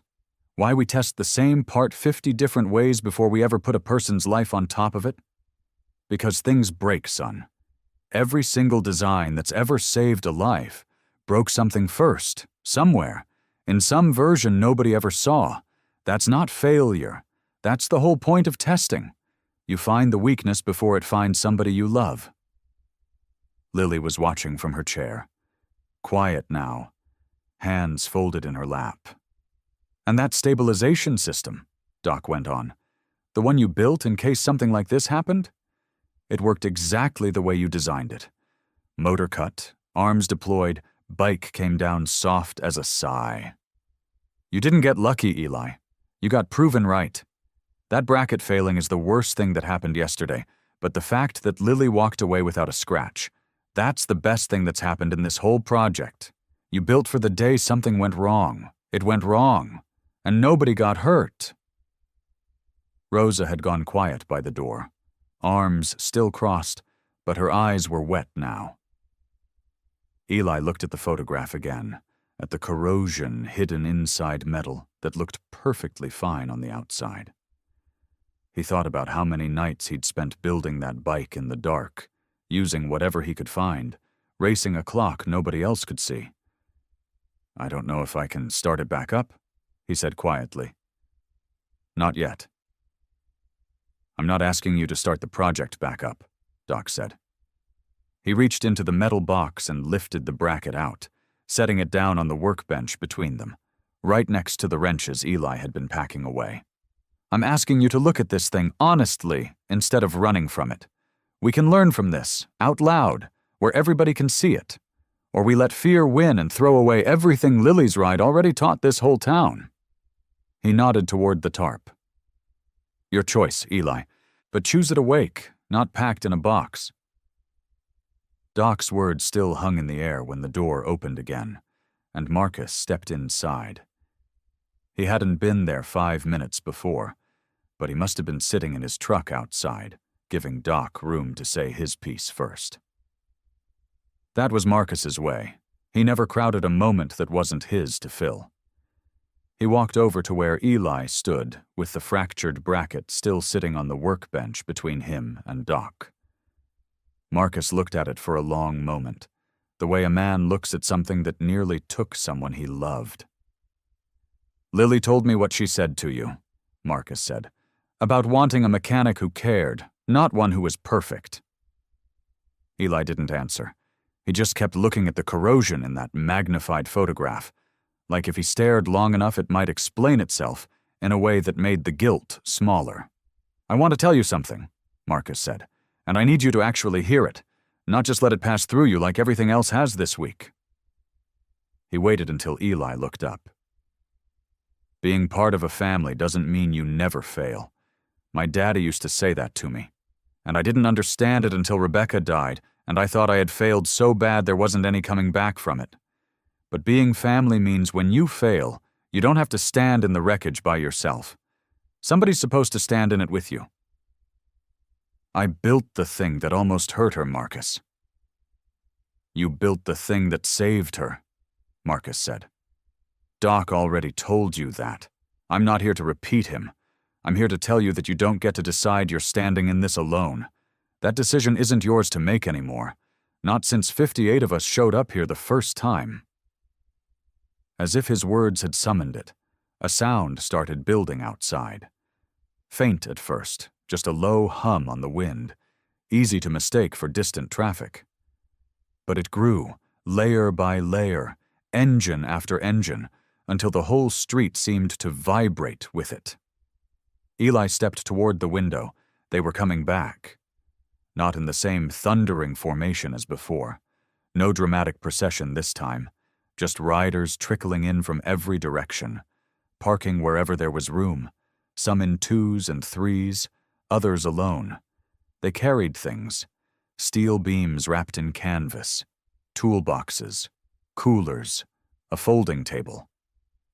One rider had a stack of folders tucked under his arm, thick with paperwork, the kind with stamps and signatures instead of guesses.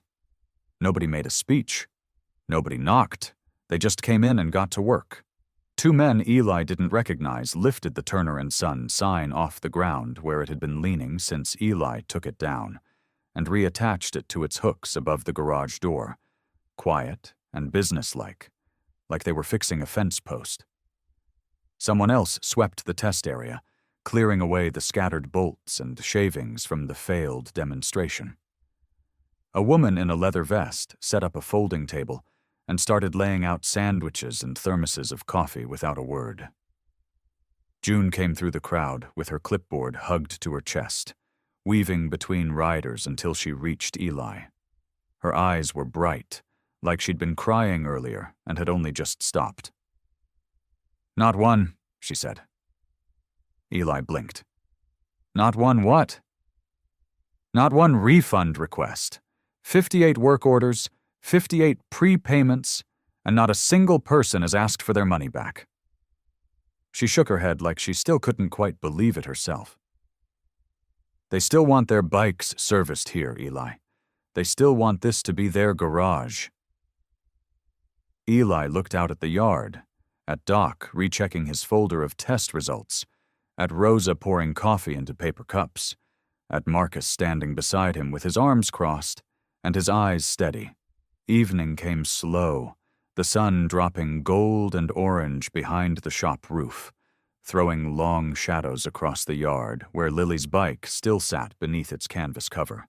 Eli walked toward it, and this time nobody stopped him. Nobody rushed him. He pulled the tarp back himself.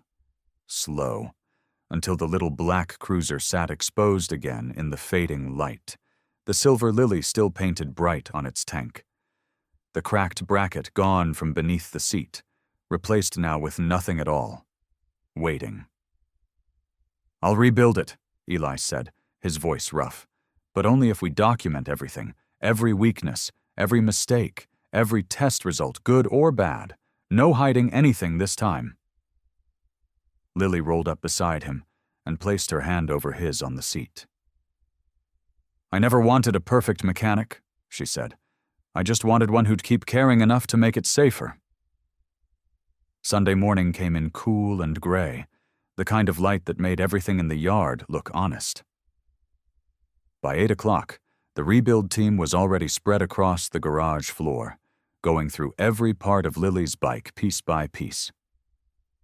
Doc had a clipboard in his hand and a folding table covered in small plastic bags, each one labeled with a marker. Bolts in one bag, washers in another. Every piece of the old frame, even the ones that hadn't failed, got its own number and its own photograph. "We're not just fixing it," Doc said to the two welders helping him. "We're proving it. Every single piece needs a paper trail from now on."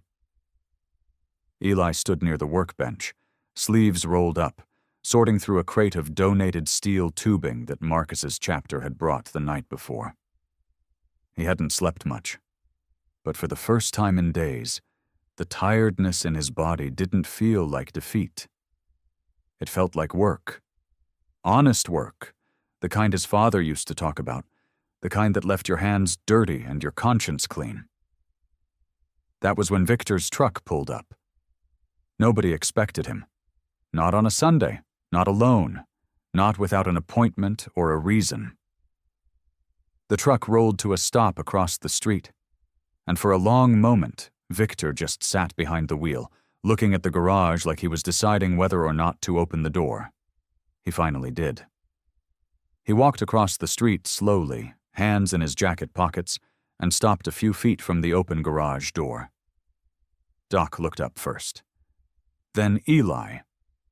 The whole yard seemed to quiet down, riders pausing mid-task, watching him the way you watch weather rolling in, uncertain if it's going to pass or break. "I need to say something," Victor said. His voice didn't have its usual polish to it. It came out rough, almost embarrassed.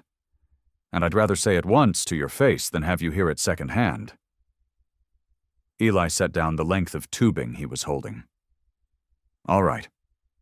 Victor rubbed the back of his neck, looking at the ground before he looked up again.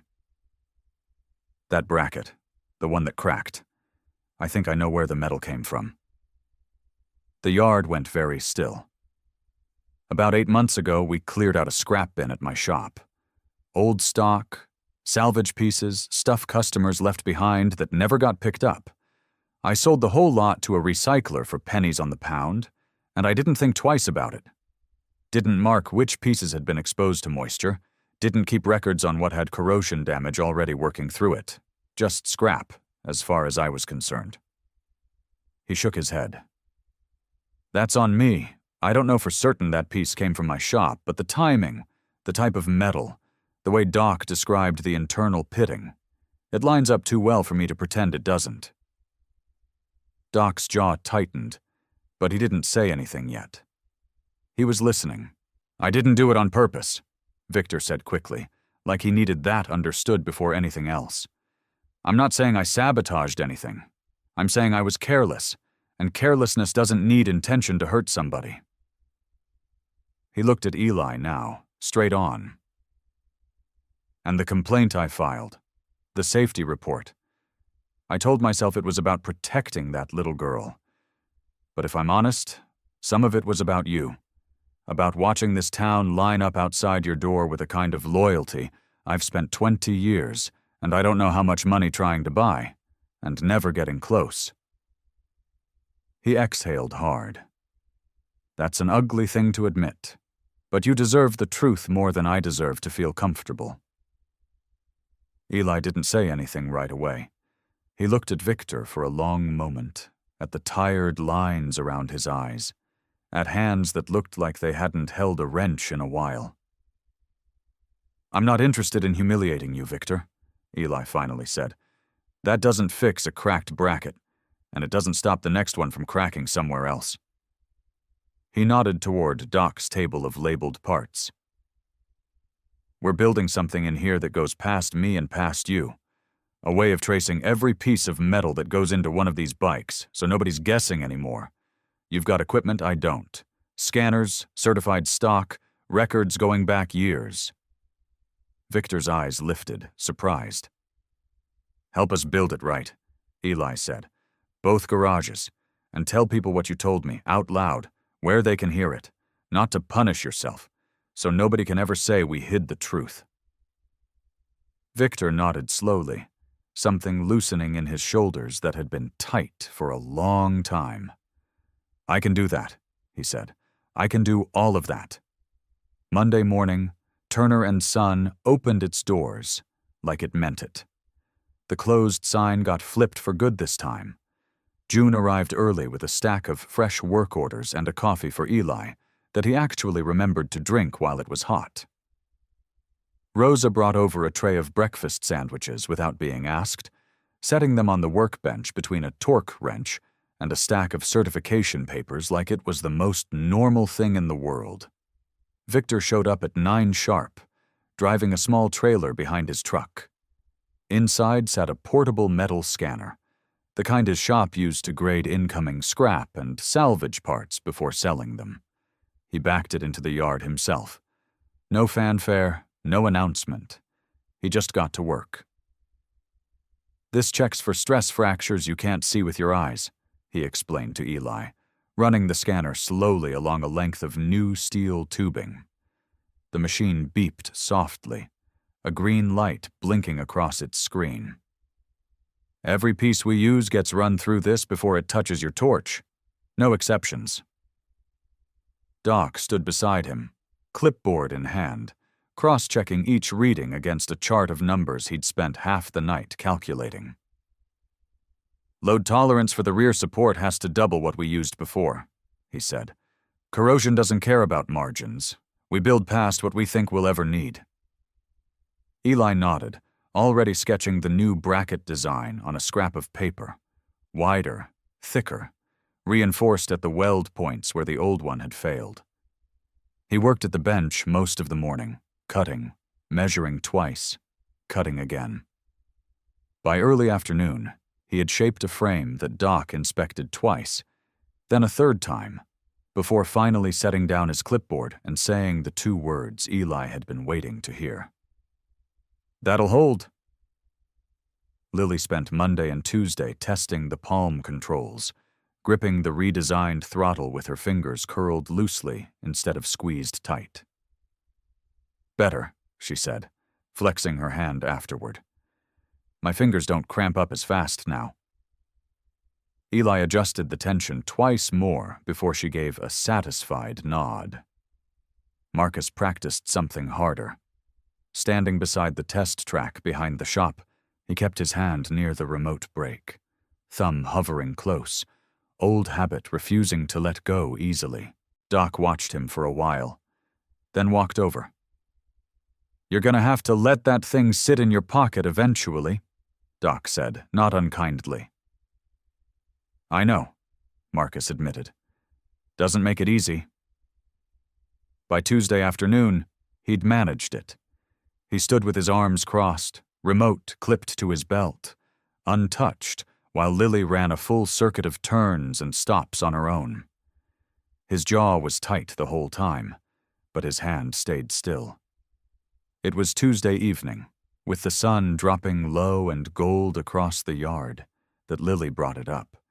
She was sitting near the workbench, watching Eli tighten the last bolt on the rebuilt frame, when she said, "I want to name it, the bike design. Not just mine, the whole platform, so other people know what to call it too." "Yeah?" Eli said. "What were you thinking?" "Rebecca," Lily said. Marcus, who was leaning against the doorway, went very still. Lily looked at him steadily. "I want people to hear Mom's name and think about more than the accident.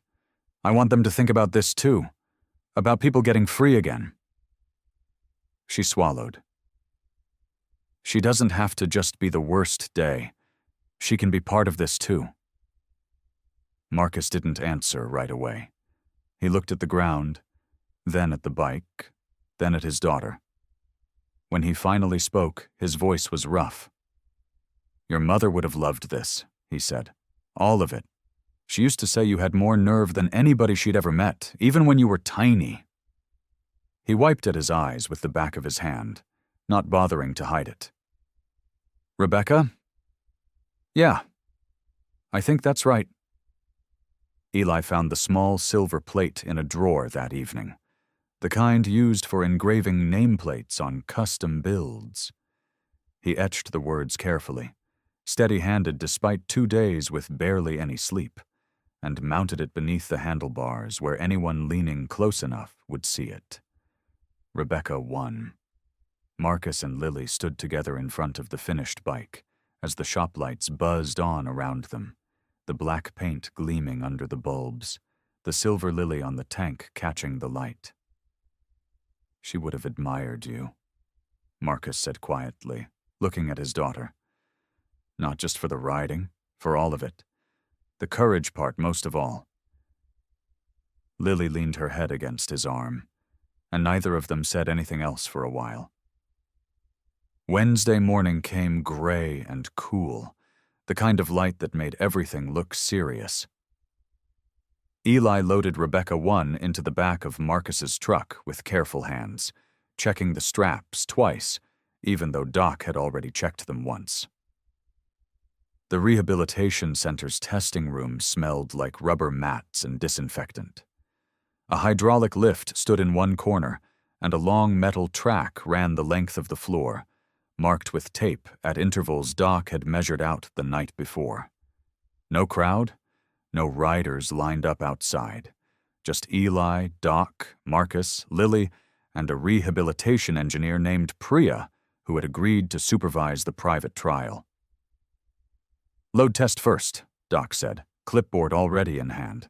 "Then brakes, then the incline. We do this slow and we do it right." They strapped sandbags to the seat to simulate weight, more than Lily would ever carry, and ran the frame through cycle after cycle of stress. Eli watched the new bracket the whole time, waiting for the sound he'd heard on the demonstration track, the sharp metallic crack that still echoed in his ears at night. It didn't come. "No movement," Priya said, checking her gauge. "Structural integrity holding at 140% of rated load." Brake testing came next. Lily rode the length of the track at full speed and stopped hard, the wheels gripping, the frame staying upright and steady. She did it again. And again. Doc timed each stop with a stopwatch, comparing the numbers against his calculations, nodding slightly each time the result matched. By the time they reached the incline test, Eli's shoulders had started to loosen for the first time in days.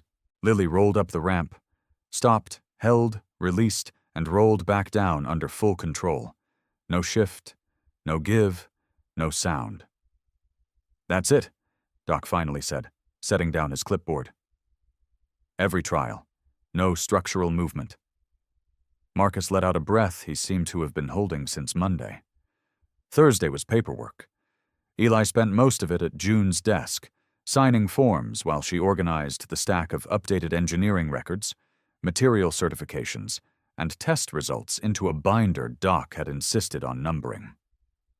They mailed copies to the state inspector and faxed the rest to the insurance office, and by early afternoon, Helen Brooks called back herself.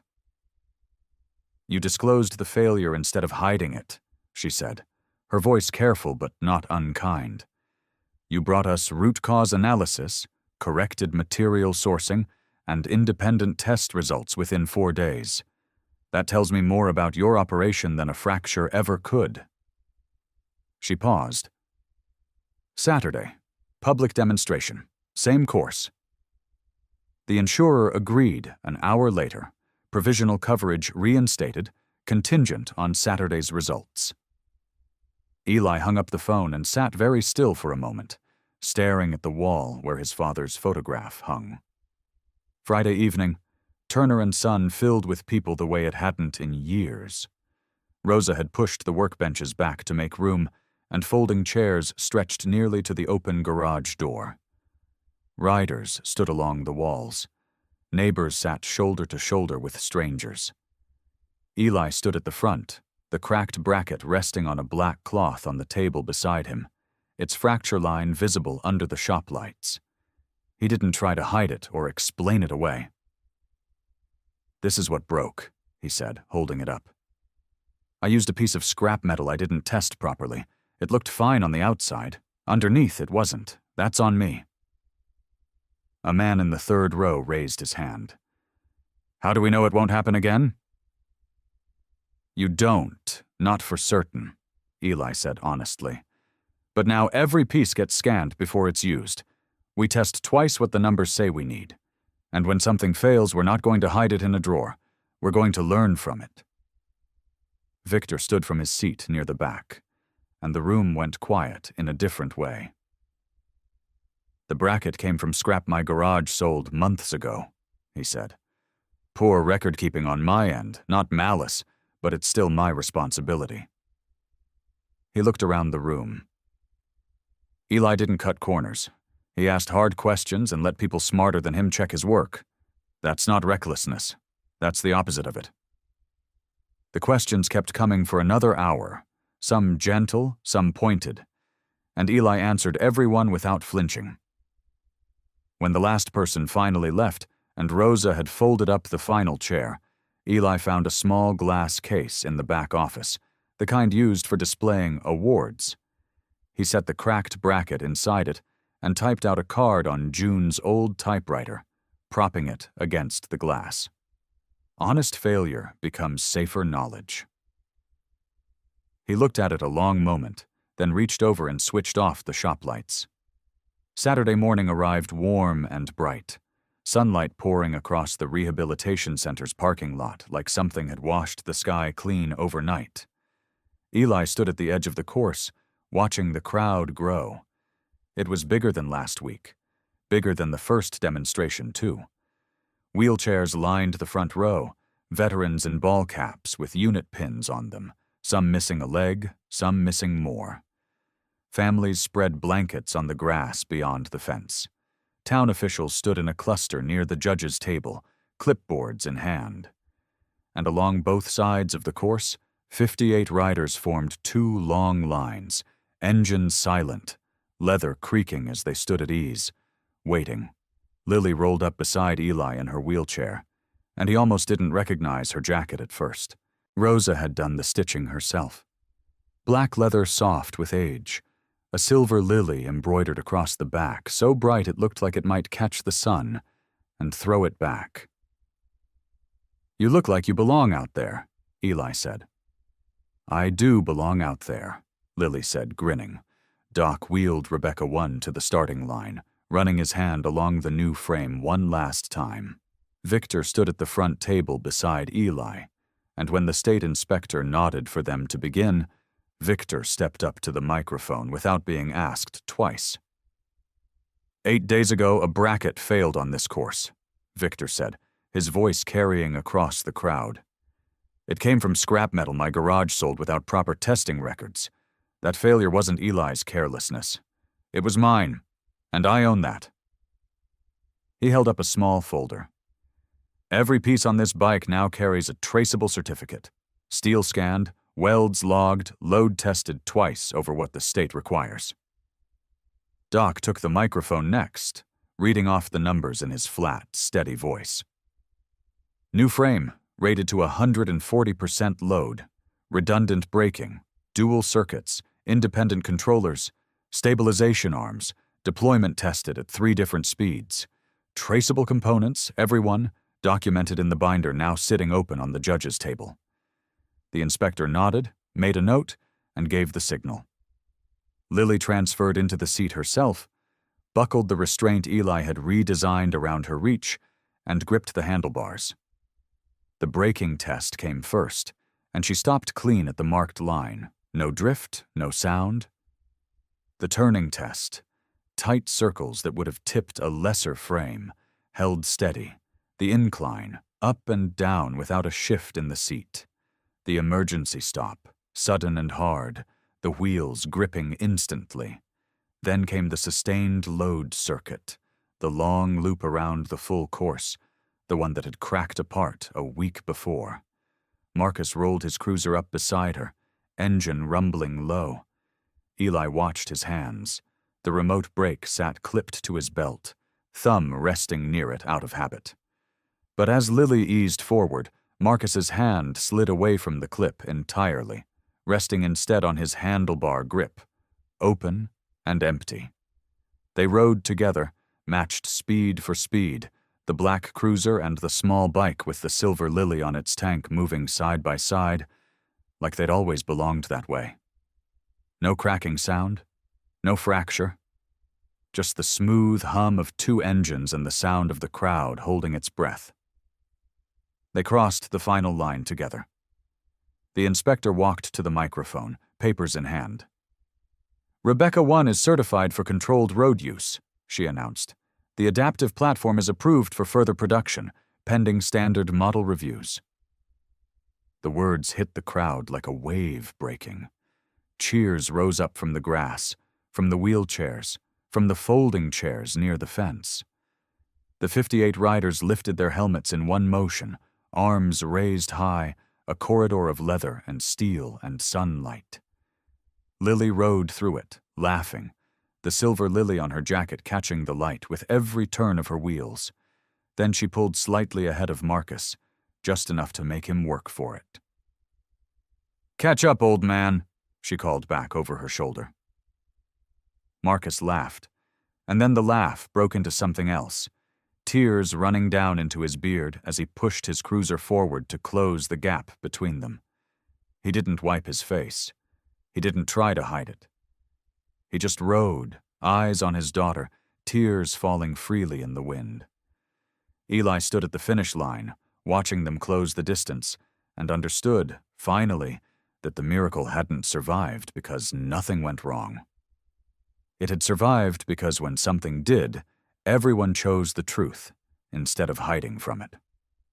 The parking lot slowly emptied, but the noise did not stop. It just moved, rolling down the road behind 58 motorcycles until it landed right back at Turner and Son Repair, where Rosa had strung up paper lanterns across the front of the shop like she'd known all along there would be something to celebrate. Eli parked his truck and stared. The vacant building next door, the one that had sat empty for 3 years with boarded windows and a faded "For Lease" sign, had ribbons tied across its door. Real ribbons, red and gold, tied in a bow big enough for a parade. "What is this?" Eli asked. Marcus stood beside the door, arms crossed, trying and failing to look like he wasn't grinning. "Open it and find out." Eli cut the ribbon with his pocket knife. Inside, the building was empty except for swept floors and fresh paint on the walls, but Rosa was already unrolling a banner across the far wall. "Turner Adaptive Mobility Workshop," it read, the letters still slightly crooked where she'd painted them herself. "We bought it," Marcus said. "Riders chipped in. Rosa organized a foundation. Half the town wrote checks they couldn't really afford, because they wanted to be part of it." Eli couldn't speak. He walked through the empty space, running his hand along the walls, imagining workbenches, frames, wheels. "This is where kids like Lily come," Doc said, stepping in behind him. "Vets who lost a leg and think riding's over for them. Old folks whose hands shake too much for a normal throttle. We build for all of them here. I'll handle the engineering if you'll have me." "I'll have you," Eli said, voice thick. June appeared in the doorway with a clipboard already in hand, because June always had a clipboard in hand. "Somebody's got to keep the books straight so this doesn't collapse in 6 months," she said. "I'm your manager now, full time. Try to stop me." Victor stood near the back, quieter than the rest. "I'm donating access to my inspection equipment," he said, "and starting a scholarship, in my sister's name, for kids who need bikes but can't pay for the safety testing." He looked at Eli. "It's the least I can do." The rehabilitation center sent word within the week that they wanted a formal partnership. Riders trained on their course before ever touching public roads. Rosa cried again, said it was the 3rd time that month, and nobody believed her when she said it would be the last. The first month went to hammers and paint and wiring, the old building slowly turning into something new. The second month, Eli trained 2 apprentices from the vocational school while building 2 more prototypes, one for a woman with arthritis in her hands, one for a boy who'd lost the use of his legs at 9 years old. By the 3rd month, the first riders came through for supervised practice, wobbling, laughing, some crying the way Marcus had cried, the good kind of crying that didn't need wiping away. Through all of it, Eli kept a project of his own, tucked in the corner of the original shop. His father's restoration motorcycle, the one he'd torn apart to save Lily, slowly came back together with donated parts from riders who wanted to give something back. He kept the outside exactly as his father had left it in the old photograph, chrome and black paint gleaming just the same. But under the seat, where no one but Eli would ever know, sat the original engine assembly's twin, built new, while the true original stayed exactly where it belonged, inside Lily's bike, carrying her forward instead of gathering dust in a garage. He didn't tell anyone that part. He didn't need to. His father would have understood without being told. On the anniversary of Lily's first ride, the whole town gathered again, but this time it wasn't for a demonstration or a fight against the county. It was just for joy. Marcus led on his black cruiser. Lily rode beside him on Rebecca 1, the silver Lily bright on the tank. Behind them, Eli rode his father's motorcycle, and behind him came the long line. An amputee veteran on a hand-controlled trike, an older woman with arthritis gripping wide, padded handlebars, a young boy riding proudly beside his two brothers, and dozens more, each one riding something built inside the workshop that used to be an empty building. They passed beneath the shop's new sign, hung just below the old one. No dream left in the garage. Lily slowed her bike until she rode even with Eli. "So," she said, grinning against the wind, "you still think miracles have to stay inside the yard?" Eli looked back at the long line of riders following them into the sunrise, engines rumbling, chrome catching the morning light. "No," he said. "I think they're supposed to bring everybody with them. I hope you like this story. Please share what's your favorite part of the story and where in the world you are watching from. Have a wonderful day."